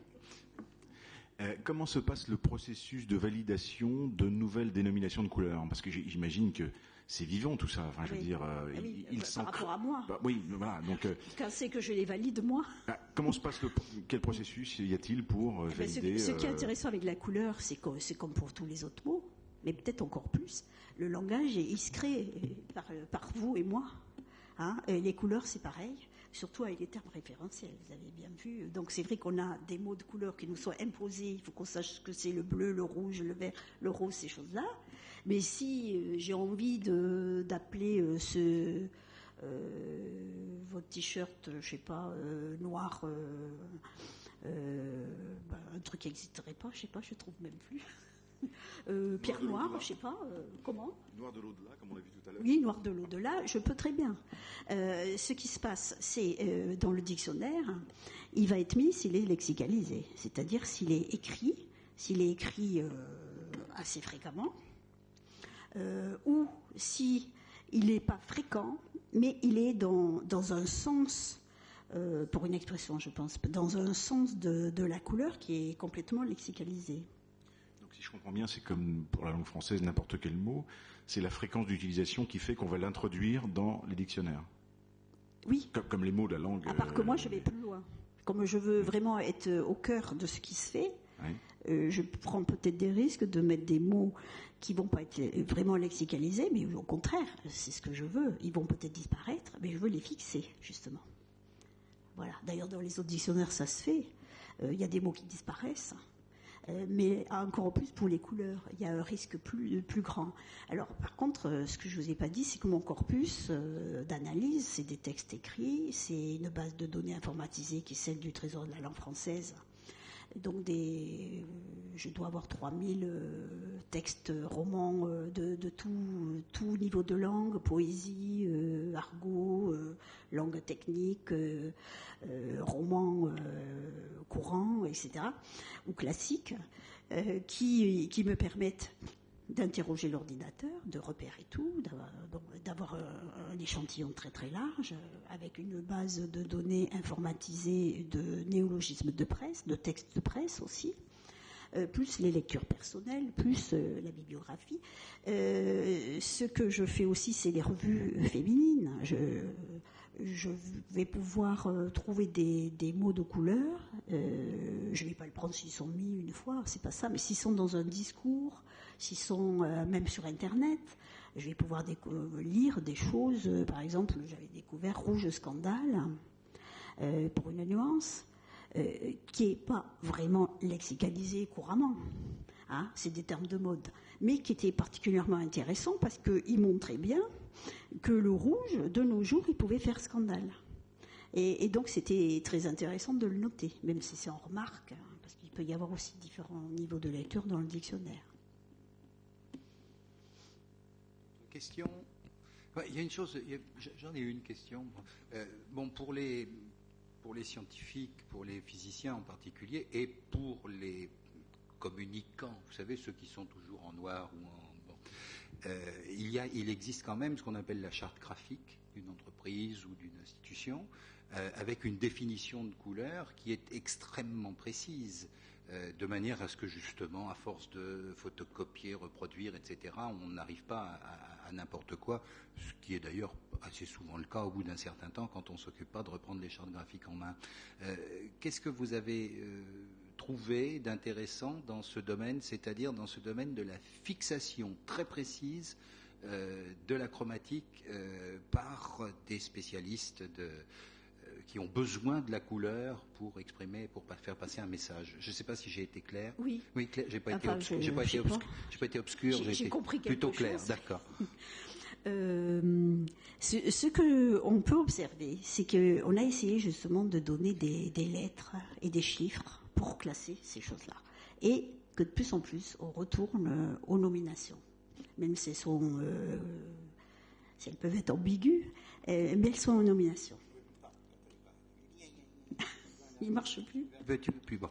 Excusez-moi, pardonnez-moi de vous interrompre, vraiment, je suis très grossier peut-être, mais si vous envoyez un logo à reproduire à une boîte, à un imprimeur, etc., avec juste des nominations, ça ne va pas aller bien loin, cette affaire-là. Il va falloir que vous lui fournissiez... Vous n'avez pas de catalogue Pardon ? Parce que moi, je ne suis pas spécialiste des envois. Non, mais on ne peut pas expliquer, je voudrais que ce soit un peu plus clair, etc. Il y a un choix et la couleur est vraiment très référencée, c'est ça que je voulais dire. Oui. C'est pas une obligation dans un certain nombre de cas, on ne peut pas toujours... Mais par exemple, pour les marchands de couleurs, les tubes de peinture, Sennelier, j'ai travaillé sur la collection Sennelier, il a ses mots de couleur avec ses échantillons, etc. Il peut très bien changer ses mots. C'est là que ça peut aussi évoluer. Et chaque marchand de couleurs va avoir ses mots et ses références. Il faut aller voir. Peinture aussi, oui, bien sûr. Il n'y a pas quelque chose d'unique. Et c'est au contraire leur marque, leur personnalité qui va s'exprimer. Ce qui vous intéresse finalement, c'est comment, à partir d'une même couleur, on peut avoir une quantité de... Alors, je n'ai pas expliqué. Moi, je travaille sur la langue. J'ai exclu, justement, ces choses qui ne sont pas lexicalisées. Oui. Les collections des couleurs des marchands de couleurs, elles ne sont pas lexicalisées. Elles peuvent l'être. Ils peuvent avoir repris des termes, par exemple. Rouge Ferrari, c'est lexicalisé. Oui. Donc là, d'accord, je pourrais signaler que je l'ai trouvé aussi dans cette collection de peinture. Mais les créations d'une collection de peintures ou de cosmétiques très éphémères, non, c'est pas intéressant pour parce que je sais pas les auditrices féminines qui connaissent les dénominations de couleurs des cosmétiques, c'est quelque chose. Sûrement mieux que moi. Oui, c'est sûr. Par contre, ça c'est un travail, une réflexion à part, qui est très intéressante parce qu'elle va justement refléter les goûts, les choix de la société. Hein. Oui, j'ai une question, je crois, au balcon. Oui. Voilà. Oui. Ah, on vous entend plus, ça y est. Ah. Oui, allô, allô. Voilà. Alors, on est dans le noir. Oui. Vous m'entendez? Oui. Oui, une question rapide. Quelle est votre couleur préférée? Écoutez, je vais vous dire, ça dépend pourquoi. Ce qui est évident, il n'y a pas de couleur préférée. Pour les vêtements, ce sera, je crois que vous l'avez remarqué, plutôt sombre. Pour les murs d'une chambre, ce sera plutôt bleu. Pour un salon, ce sera autre chose. J'ai pas de couleur préférée dans l'absolu. Si j'ai bien compris ce que vous nous dites, en fait, il n'y a pas de code universel de la couleur. C'est-à-dire qu'il y a vraiment des variations du symbole, du code, en fonction de la culture dans laquelle il est, et non seulement de la culture, mais de l'époque où il se trouve. Oui, sauf que de temps en temps, on peut quand même observer des similitudes, notamment pour le rouge. Je pense par rapport à ses référents, le sang, le feu. Et donc, par exemple, on va observer que autrefois, au Moyen-Âge ou dans d'autres cultures qui ne sont pas françaises actuellement, le rouge, par sa relation avec le sang, va servir à cautériser les plaies, à arrêter le sang, à cicatriser. On va écraser des pierres au rouge, des rubis ou autre chose pour soigner les plaies. Et on va retrouver ce phénomène-là un peu dans différentes parties du monde. Pour le bleu, on va réaliser que ce bleu qui est censé chasser le mauvais œil, et qui est très lié à des choses très positives dans notre société, le bien, les esprits... le football, oui. Oui. J'y pensais pas, tiens, j'avais oublié. On va mettre en Afrique, par exemple, du Nord, je crois, des amulettes bleues au cou des ânes, des chevaux, pour les protéger. On va retrouver les volets bleus et les charrettes bleues dans notre culture. Donc j'ai fait toute une recherche sur ces charrettes bleues. Ah, j'étais contente. Les charrettes bleues? Les charrettes bleues. C'est dans les grandes entreprises, ça, non, de temps en temps? Non, qu'est-ce que c'est, ça, les charrettes bleues? Les charrettes d'autrefois étaient souvent peintes en bleu, notamment les volets. Vous les avez remarqués. On en fait plein en décoration maintenant, des charrettes bleues. Ah bon. Et donc j'ai découvert, à ma grande joie, que le bleu pour peindre des charrettes bleues était fait avec du sulfate de baryte qui était censé chasser les insectes, les guêpes, etc. Et donc la valeur symbolique qui protège, qui chasse le mauvais œil, etc., elle était aussi liée à des choses très concrètes. Concrètement, les mouches, les guêpes n'allaient pas piquer le conducteur de la charrette parce qu'il y avait ce bleu qui était un répulsif. C'est extraordinaire, non? Peut-être aussi pour ça que les Normands peignent le tronc des arbres fruitiers en blanc, pour éloigner les insectes. D'autres questions concernant les couleurs? Oui. Y a-t-il des nuances intermédiaires entre brillant, mat et satiné? Est-ce qu'il n'y a que ça? Bon, le brillant, le mat, le satiné, tout le monde connaît, mais oui. Est-ce qu'il y a des intermédiaires? Vous êtes inquiet encore pour votre t-shirt, non? Pardon? Non, c'est pas pour votre t-shirt que vous êtes inquiet. Non, d'accord. Mais enfin voilà. Ah oui, mais il doit y en avoir sûrement. Il y a aussi des termes des termes qui n'existent pas pour signaler toutes les irisations. Avec les progrès de la technologie, il manque des mots pour dire ces phénomènes. Alors moi, ce qui m'intéresse, je vais rebondir là sur. Vous parliez du satiné et du blanc, et moi je voudrais parler de argent, parce que l'argent c'est très intéressant, c'est un métal. Ah oui, ça, oui. Quelle est la couleur de l'argent? L'odeur, on ne sait pas, mais la couleur.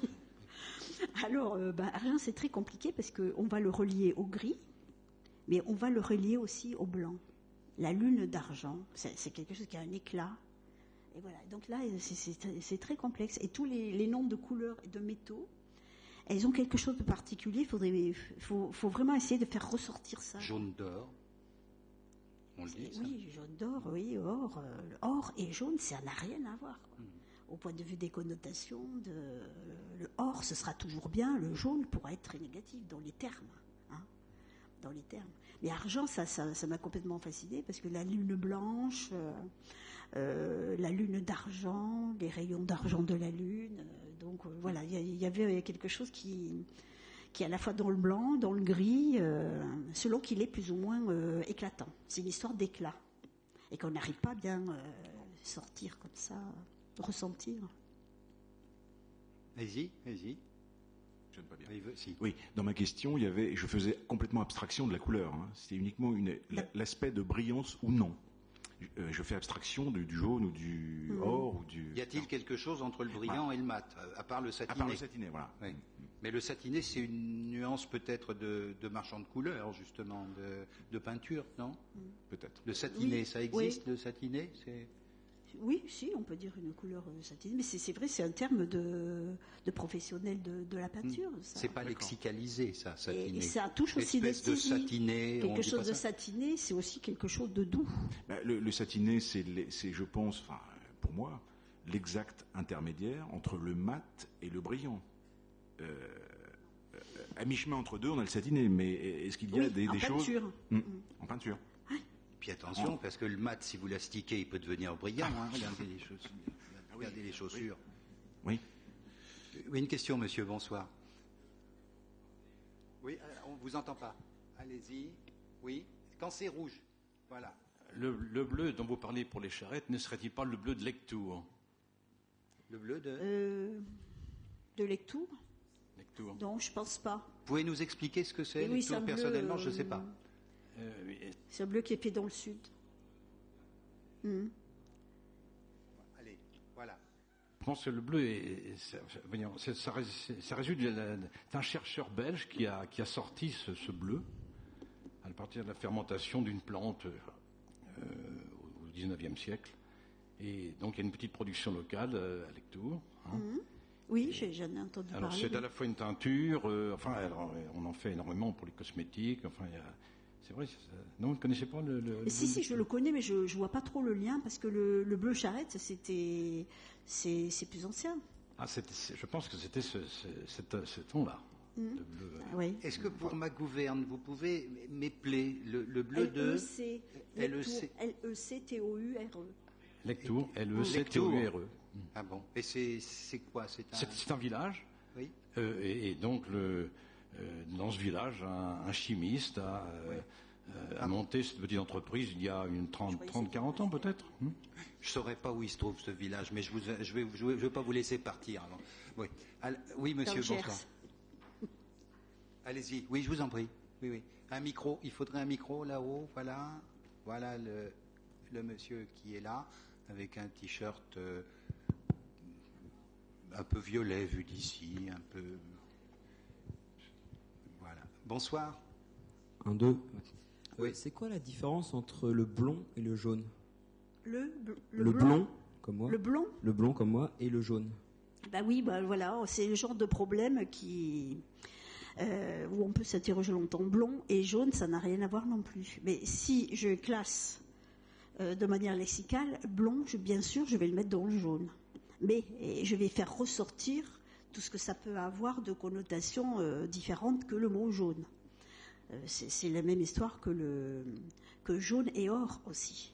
D'ailleurs, on va dire souvent c'est cheveux d'or, dans les contes de fées notamment, que blond. Donc voilà, il y a le terme. Il y avait casque d'or. Pour une nuance approchante, selon je vais dire blond, jaune, d'or, etc., ça n'aura pas du tout les mêmes connotations. C'est cela qui est intéressant de faire ressortir dans un dictionnaire. Oui, mais comment, entre guillemets, définir? Parce que, par exemple, je peux pas trop dire que moi j'ai les cheveux jaunes. Non. Alors, comment on Si définit? vous dites j'ai les cheveux jaunes, vous vous dévalorisez parce que c'est un terme dévalorisant, cheveux jaunes. Sauf s'il est punk. Si le terme normal, habituel pour parler des cheveux, c'est blond. Voilà, donc si vous dites jaune, vous ajoutez une connotation négative. Vous le marquez, votre terme. Enfin, le jaune, ça a quand même une connotation, d'angélisme. Ben oui, dans l'absolu, mais pas si vous le Parce que mettez en syntagme comme ça. Cheveux jaunes, non, c'est pas bon. Parce que les anges, en général, ils sont, on va dire blonds. Et c'est quand même, c'est l'angélisme. C'est comme la pureté, entre guillemets. Blond, mais pas le terme jaune. Là, dans ce cas-là. Mais alors, le jaune, qu'est-ce que ça connote de mal? C'est pas que ça connote quelque chose de mal dans ce cas-là, c'est l'association de cheveux et jaune qui est négative. Si vous voulez dire de manière neutre que vous avez les cheveux de la couleur que vous les avez, vous allez dire ils sont blonds, vous n'allez pas dire ils sont jaunes. Peut-être que ce que nous demande le monsieur là, c'est des exemples d'expressions françaises où jaune connote de façon péjorative. Être jaune, c'est être un traître, etc. Un jaune, déjà, oui, un jaune, bon. Puis il y a fois jaune. Il en était jaune d'envie. C'est pas des choses bien sympathiques. Puis on se souvient d'une triste époque. L'étoile jaune, bien évidemment. Le jaune est comme le vert, quelque chose qui est très avec une couleur avec laquelle on n'a pas eu des relations tellement favorables. Et j'ai une autre question sur le vert, parce que le vert, vous dites que c'est assez péjoratif. Pourtant, le vert, par exemple, le feu vert, c'est qu'on peut passer, c'est qu'on peut y aller, c'est l'espérance, Oui, j'ai pas dit que le vert était négatif. J'ai dit que autrefois. C'est le monsieur qui avait posé une question en haut. Pourquoi le vert était associé à la folie, pourquoi on dit qu'il porte malheur, etc. Et on explique cela en disant qu'autrefois on n'arrivait pas à faire tenir les matières colorantes vertes qui passaient et qui étaient donc des couleurs dans lesquelles on ne pouvait pas avoir confiance. Et donc de là, on lui a associé on l'a prise en mauvaise part. Mais bien évidemment, à l'époque actuelle, le vert, il est super à la mode, quoi. Mais pas dans les vêtements, il est à la mode dans nos têtes. C'est la nature, c'est l'écologie. Vous regardez depuis 15 ans, il n'y a que des expressions avec le crédit vert, la banque verte. Il y a plein de choses qui font qu'il est repris et il est extrêmement valorisé. Ce qui est un grand changement avec les siècles passés. On ne sait pas si ça tiendra aussi bien, d'ailleurs. Non, je ne pense pas. Oui, monsieur, bonsoir. C'est le même sujet, c'est que comment le vert est passé de connotation négative à connotation positive? C'est par la végétation, là. Oui, vert, couleur de la nature, et puis tout a découlé. Actuellement, c'est cela qui l'a valorisé. Oui, Jusqu'à un numéro vert qui va définir un numéro gratuit et qui était donc aussi associé à la végétation, puisque les premiers numéros verts, c'était pour téléphoner, pour commander des plantes vertes dans les grandes surfaces de jardinage. Donc il y avait vraiment un lien concret. Excusez-moi, je n'ai pas fini. Est-ce que ça a eu un rapport avec le théâtre où la lumière verte symbolise l'espoir et l'espérance et la joie? Oui, le vert, il a été très négatif, mais il n'a pas été que cela. Le vert, il est devenu le couleur de hasard, donc du bon côté ou du mauvais côté. Il peut porter chance comme malchance. Ce sont des connotations extrêmement complexes et avec deux pôles. Donc un côté négatif, un côté positif, comme étant la couleur du hasard. Le tapis vert. Le tapis vert, oui. D'accord. Des joueurs. Oui, j'ai vu une question. Enfin, j'ai vu un monsieur plutôt qu'une question. Je vous écoute. Oui, oui, moi je voudrais revenir à la couleur de lectour. Le bleu de lectour dont on a parlé tout à l'heure. Le bleu de Lectoure est une ville qui se trouve, je ne sais pas si on entend, Oui. qui se trouve, je crois, dans le Gers. Et le bleu de Lectoure, c'est le pastel. Oui, c'est ce qui me semblait, oui. Qui vient C'est pas d'une le- plante qui est, je crois, la guêde qu'on appelait, ou la oui. guesde, et qui avait disparu pendant quelques années. Et c'est un Anglais qui, ayant retrouvé quelques graines, a semé ces graines, a ressemé l'année suivante et est arrivé à reproduire des champs de pastel. Et c'est ce bleu de Lectoure avec lequel on peignait les volets parce que justement, comme on l'a dit tout à l'heure, il chassait les insectes. Alors, est-ce que ça a glissé après sur les charrettes? J'en sais rien. Ah oui, sûrement, hein, c'est le même bleu. Hein. C'était les volets, c'était les charrettes, parce que les volets, justement, c'est pour se protéger de l'extérieur aussi. Mais le bleu de C'est exactement la Lectoure, même c'est chose. le bleu pastel. D'accord. Ben, d'autres questions? Oui, madame là-haut, un micro. Voilà, le micro arrive. Ventre à terre, rapide comme l'éclair d'argent. Voilà. Merci. Bonsoir. Bonsoir. Oui, non, c'est pas une question, c'est plus alimenter la réflexion à propos du verre et du théâtre. Pour les mêmes raisons que vous avez dites tout à l'heure sur la façon dont on composait la couleur verte pour teindre les vêtements, au XVIIe, je crois que c'est au XVIIe siècle, je sais plus quel, je sais pas si c'est Molière ou qui Mort en scène ou autre. C'est Molière, oui. Voilà. Et donc depuis qu'il est mort en scène, on attribue à la couleur verte sur une scène de théâtre la malchance. On l'associe à la malchance. Donc quand on fait du théâtre, on nous dit surtout pas de costume vert, ne vous habillez pas en vert, pas de décor dans le vert, etc. Bon, ça commence à s'atténuer cette question-là, mais voilà la liaison aussi effectivement par rapport à ce que vous disiez tout à l'heure et au vert. Oui, je confirme le côté maléfique de la couleur verte dans les gens de scène, pour les gens de scène. D'autres questions encore? Oui, monsieur, bonsoir. Appuyez sur le petit bouton, et puis quand ça va être rouge, allez-y. Bonsoir madame. Bien dessus aussi. À ma connaissance, Albi avait dans le temps une industrie importante de bleu de Lectoure, de bleu pastel. Bien, ceci étant, vous êtes beaucoup étendu sur la symbolique des couleurs, mais si mes souvenirs d'école sont encore assez frais, à ma connaissance, une couleur est déterminée par la mécanique ondulatoire, par une fréquence, par une longueur d'onde. Donc on ne peut pas trop s'en défaire. Ensuite, quand on s'adresse à un producteur de pigments, il nous sort son catalogue avec des références particulièrement précises concernant les teintes. Je crois qu'il faut en tenir compte malgré tout quand on fait un dictionnaire. C'est une question que je vous pose, madame. Oui, écoutez, c'est un dictionnaire de langue, c'est pas un dictionnaire de physique, c'est pas un dictionnaire de colorimétrie, c'est pas un dictionnaire de spécialité, c'est pas non plus un dictionnaire de chimie, de matière colorante de chimie, au contraire. Je vais retenir les termes, par exemple, pour les matières colorantes, que celles qui sont lexicalisées. Je vais après, en remarque, pouvoir décrypter, expliquer la matière colorante, comment elle est produite, etc.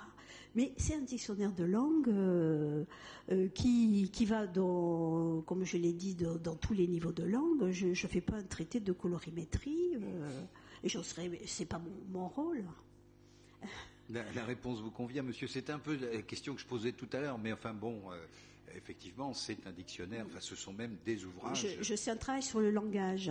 Voilà. Donc, je repère les mots, les expressions, et j'explique, je fais parler les textes et les auteurs. Je prends très peu la parole dans le dictionnaire, je ne sais pas si vous l'avez feuilleté, à part dans des remarques, mais autrement, c'est la définition, mais qui est vraiment une application de ce que les auteurs ensuite disent. C'est très court. Et après, c'est Colette, c'est Giono, c'est Proust, c'est tous les auteurs qui vont me parler des couleurs. C'est ça le but. ou les journaux contemporains, les journalistes qui vont faire un article sur une couleur particulière. Là, on comprendra bien la oui. lecture que c'est pas un ouvrage de physique. Et puis ce que je veux faire, au contraire, c'est de montrer que les romanciers, les auteurs, Colette et tout ça, mais ils n'en ont rien à faire de la longueur d'onde. C'est pas de ça qu'ils parlent. Ils le savent même pas. Vous et moi, si je dis écarlate, je sais pas ce que c'est où c'est que ça se situe. Hein. Mais c'est dans notre culture, voilà, ça veut dire ça. Et puis, ça montre comment le romancier et la langue va jouer du mot blond. Comment vous le mettriez blond où? C'est pas possible. On est ailleurs, là. Blond, jaune, cramoisi, écarlate, je ne sais pas que vous dire, charbon, noir charbon. On peut pas dire le mesurer. Oui, monsieur. Donc, dans votre exposé, vous nous avez parlé d'une multitude de nuances dans les couleurs. C'est presque infini. C'est infini. Presque infini ou infini. Bon. Ouais. Comment a-t-on déterminé la nuance, la puissance de la couleur de base? Parce que dans le vert, il y a 50 millions de nuances, mais il y en a une dont on a dit c'est celle-là la base. Ça, comment ils l'ont fait, comment c'est fait, je ne sais pas. Mais c'est vrai que, par exemple, dans le bleu ou le rouge, ça va englober tous les rouges. Par exemple, rouge, jusqu'à la limite des roses, qui vont après être classés dans les roses. Donc là, déjà, il va y avoir des... Donc le rouge intègre déjà, dans le mot rouge, il y a une multitude de nuances. Oui, que l'on appelle rouge. C'est ce que je prouve là, qu'on va appeler rouge. Mais par contre... Le mot rouge, tout seul, quand je pense je le nomme, j'ai une idée typique du rouge. Oui. Voilà. Elle est culturelle. Vous voyez, c'est parce qu'on vous l'a appris. Vous avez plein de nuances de rouge que vous allez définir comme un rouge, une catégorie de rouge, mais le rouge pur ou le bleu pur, c'est vraiment un bleu moyen ou un rouge moyen. Par rapport au plus clair ou au plus foncé. Donc le pur est classifié, quoi. Il est vraiment déterminé précisément. Il est déterminé précisément dans notre conscience. Mais par des spécialistes, mais pas par des linguistes. Ah, c'est ça. Mais pas dans le langage. Si vous dites rouge, vous avez bien une idée du rouge très particulière. D'accord. Comment je peux savoir si votre idée du rouge est la même que la mienne en plus? C'est ça le problème.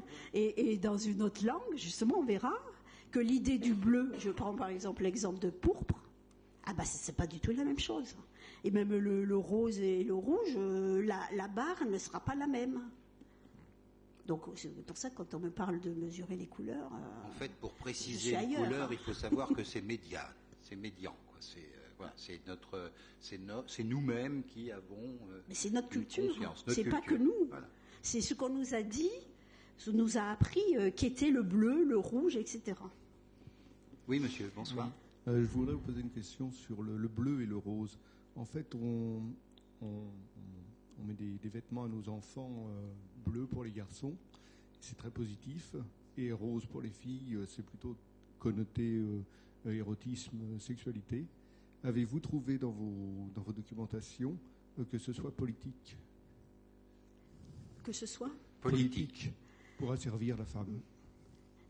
Moi, je pense que, c'est ce que je dis un peu dans le dictionnaire, c'est que dès qu'on va associer une couleur particulière à la femme, elle va devenir négative. C'est tout. C'est comme ça, ça aurait été le rose pour les garçons, ce serait très bien.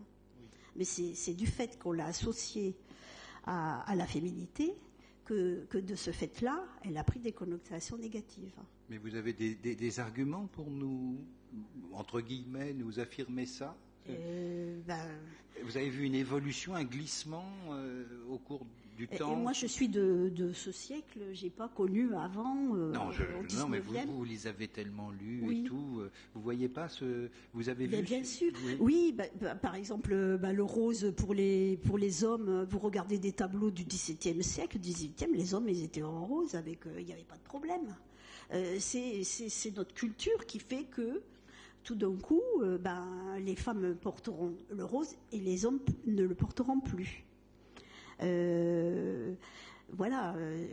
Ce qui se passe aussi avec le rose, c'est quand même le rose qui a été imposé aux détenus aux homosexuels dans les camps de concentration par dérision, parce qu'ils étaient trop féminins aussi. Donc ça montre bien quand même cette approche du rose qu'on avait comme quelque chose d'extrêmement féminin, et qui est donc interdit de ce fait dans nos têtes, bien sûr, aux hommes. Et le côté politique, là, il n'y a pas de décision politique. Les rouges, le noir anarchiste. Oui, mais le rose, c'est le socialisme en ce moment. Depuis la rose rouge de Mitterrand en 1981. Donc là, d'ailleurs, c'est intéressant d'analyser ça. Mitterrand a fêté sa victoire avec une rose rouge, qui était d'ailleurs sa marque de toute sa publicité, de sa campagne électorale. Et puis il a été élu, et on a dit le socialisme à la rose, donc rouge. Et ensuite le socialisme rose, et on est passé de la couleur de la rose fleur rouge à la couleur rose. Et puis les socialistes eux-mêmes ont repris cette dénomination sans la prendre en mauvaise part. Mais au départ, il y avait quand même une petite connotation un peu ironique qu'on trouve dans certains textes de rose qui avaient mis de l'eau dans leur vin rouge, quoi. Voilà, c'était ça le petit jeu de mots sur la couleur. Vous vouliez poser une question, madame? Non? Ah non, d'accord. Oui, quelqu'un? La réponse vous satisfait? Oui, au niveau politique, c'est surtout pour l'asservissement de la femme. En fait, ça peut être politique, ça peut être religieux aussi. Est-ce que vous avez trouvé justement dans votre documentation qu'on ait voulu absolument asservir la femme en lui mettant certaines couleurs qui étaient plus particulièrement mal vues? Oui, pour le rose, j'ai rien trouvé de ce type, puisque cette couleur rose pour les femmes, elle est quand même assez récente. Par contre, c'est vrai que par rapport aux couleurs, ça s'est passé quand même sur des bases religieuses, puisqu'il y a eu des lois contre la couleur, il y a eu les chromophobes contre les chromophiles, et qu'il y a eu une chasse à la couleur étant considérée par certains religieux comme une matière qui cache, qui farde, qui fait concurrence à la création divine, par rapport à d'autres qui pensaient qu'au contraire la couleur était lumière et donc don divin, etc. Donc il y a eu toujours cette opposition de là, ces couleurs honnêtes ou déshonnêtes dans les textes, des lois pour interdire certaines couleurs. Il y a eu donc ce noir qui a apparu, le bleu aussi qui était considéré comme une couleur associée à une non-couleur. Noir, bleu, c'était très, très, très proche. Et par contre, condamnation des couleurs vives, du rouge, du jaune, du vert, etc. Et il y avait aussi des lois pour les vêtements qui interdisaient de porter certaines couleurs pour discerner. Par exemple, j'ai lu que, je crois que c'était en Italie, il était interdit aux femmes honnêtes de porter une écharpe jaune, puisque c'était l'écharpe qui permettait de repérer les prostituées à une certaine époque. Donc on voit que les choses sont très diverses aussi d'un pays à l'autre. Vous avez parlé de chromophobie tout à l'heure, donc de chasse à la couleur. Historiquement, c'est quelle époque à peu près? Eh bien, il y a eu au Moyen-Âge, il y a eu aussi à la Renaissance. Ça s'est poursuivi avec tout le calvinisme, etc., où il y a eu cette austérité des couleurs. D'accord. Et on peut penser aussi à des sociétés actuelles, d'ailleurs, sur ce plan. Oui. Oui, d'autres questions encore? C'était Ford, je crois, vous avez fait allusion à Ford et à sa fameuse, je ne sais plus quelle était sa bagnole là, qui sortait pour tout le monde, la T, je ne sais pas quoi, qui disait vous pourrez prendre la voiture de la couleur qu'il vous plaira à condition qu'elle soit noire. Voilà. D'autres questions sur ce thème des couleurs? Oui, monsieur. Alors, vraiment, appuyez cela et puis prenez-le. Ou alors, attendez, la jeune femme va vous apporter un micro sucette. Merci. Je suis peut-être hors sujet, mais pourriez-vous nous faire part de la symbolique du violet? Du violet? Du violet. Notamment dans le milieu religieux. Oui. Alors, le violet, il a été associé au deuil, aux périodes de carême, à des choses comme ça. Le violet, c'est une couleur qu'on trouve chez certains auteurs, notamment chez Proust. Si on regarde qu'un auteur qui parle beaucoup du violet, c'est toujours une couleur pour lui. Mais je pense que ça arrive assez souvent, qui est assez une couleur de danger et d'extrême sensualité. J'ai lu tout un article sur les œuvres de Proust qui étudiait cette relation, que toutes les descriptions qu'il faisait où il y avait du violet, il y avait une extrême sensualité, etc. Et l'auteur disait violet à rapprocher, et que inconsciemment il avait joué là-dessus. Donc vous voyez que c'est du Lacan, ça. Oui, ça c'est Proust.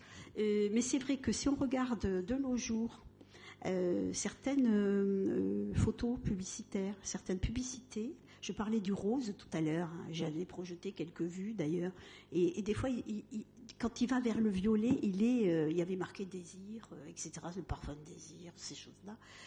On est avec le violet là-dedans. Mais les codes ont été renouvelés.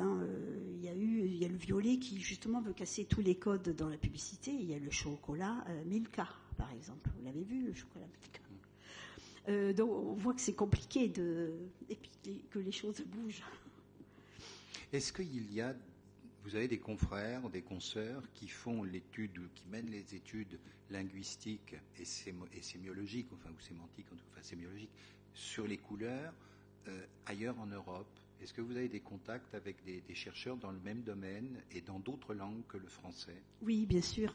Il y a des étudiantes qui poursuivent des thèses ou qui en ont passé sur les couleurs dans leur pays, en prenant exemple sur ce que j'ai fait, notamment en Italie, en Russie, en Hongrie, et qui ont le projet de faire des dictionnaires sur leur langue, ce qui serait particulièrement intéressant.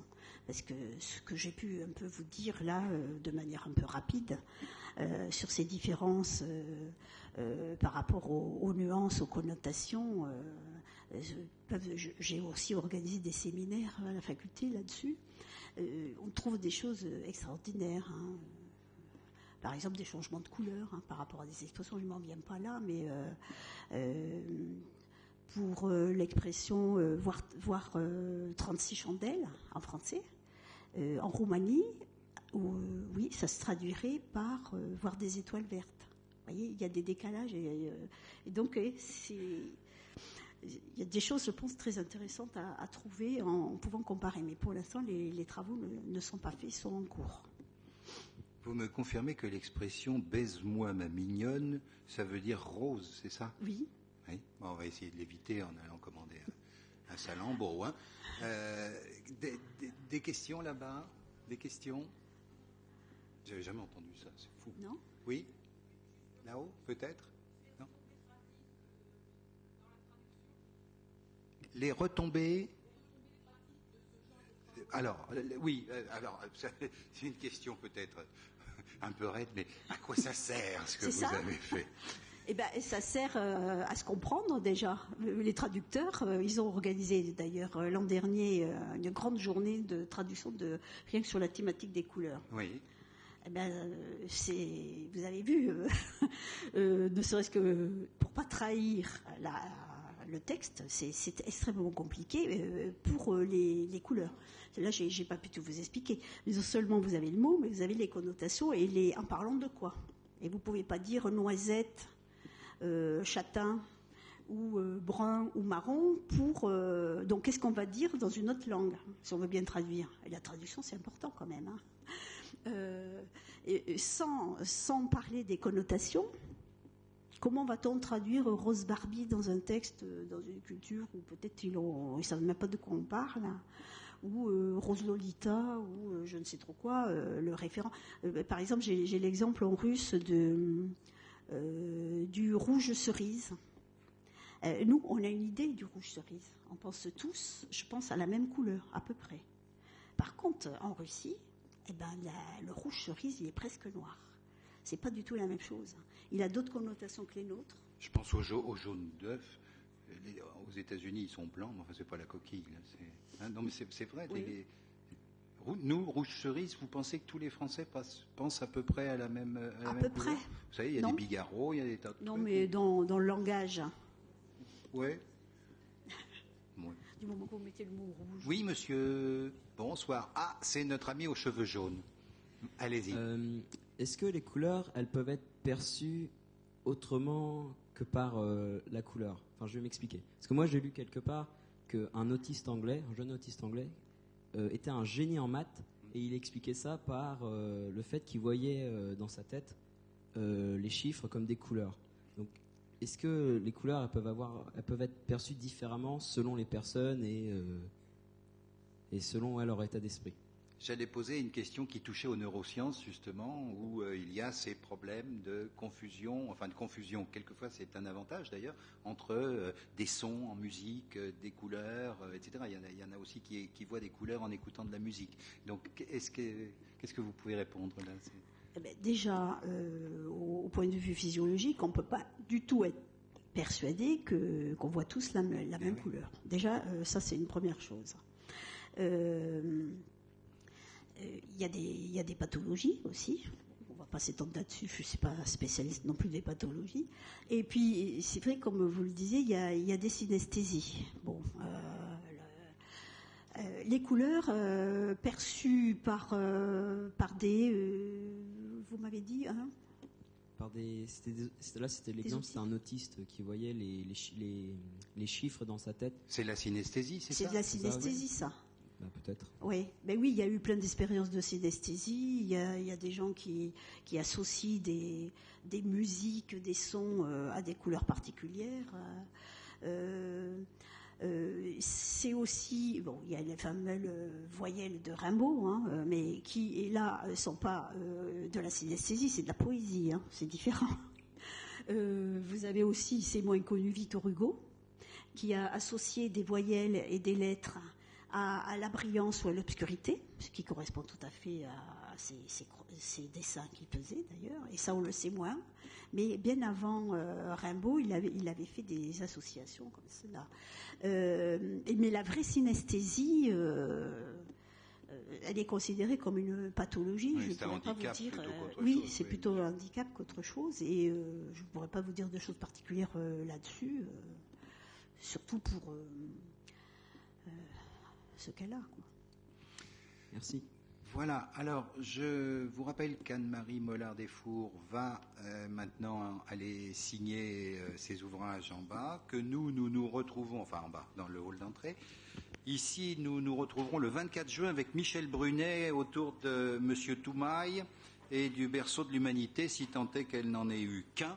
Je vous remercie et j'aimerais qu'on remercie Annie Mollard-Desfours avant de la...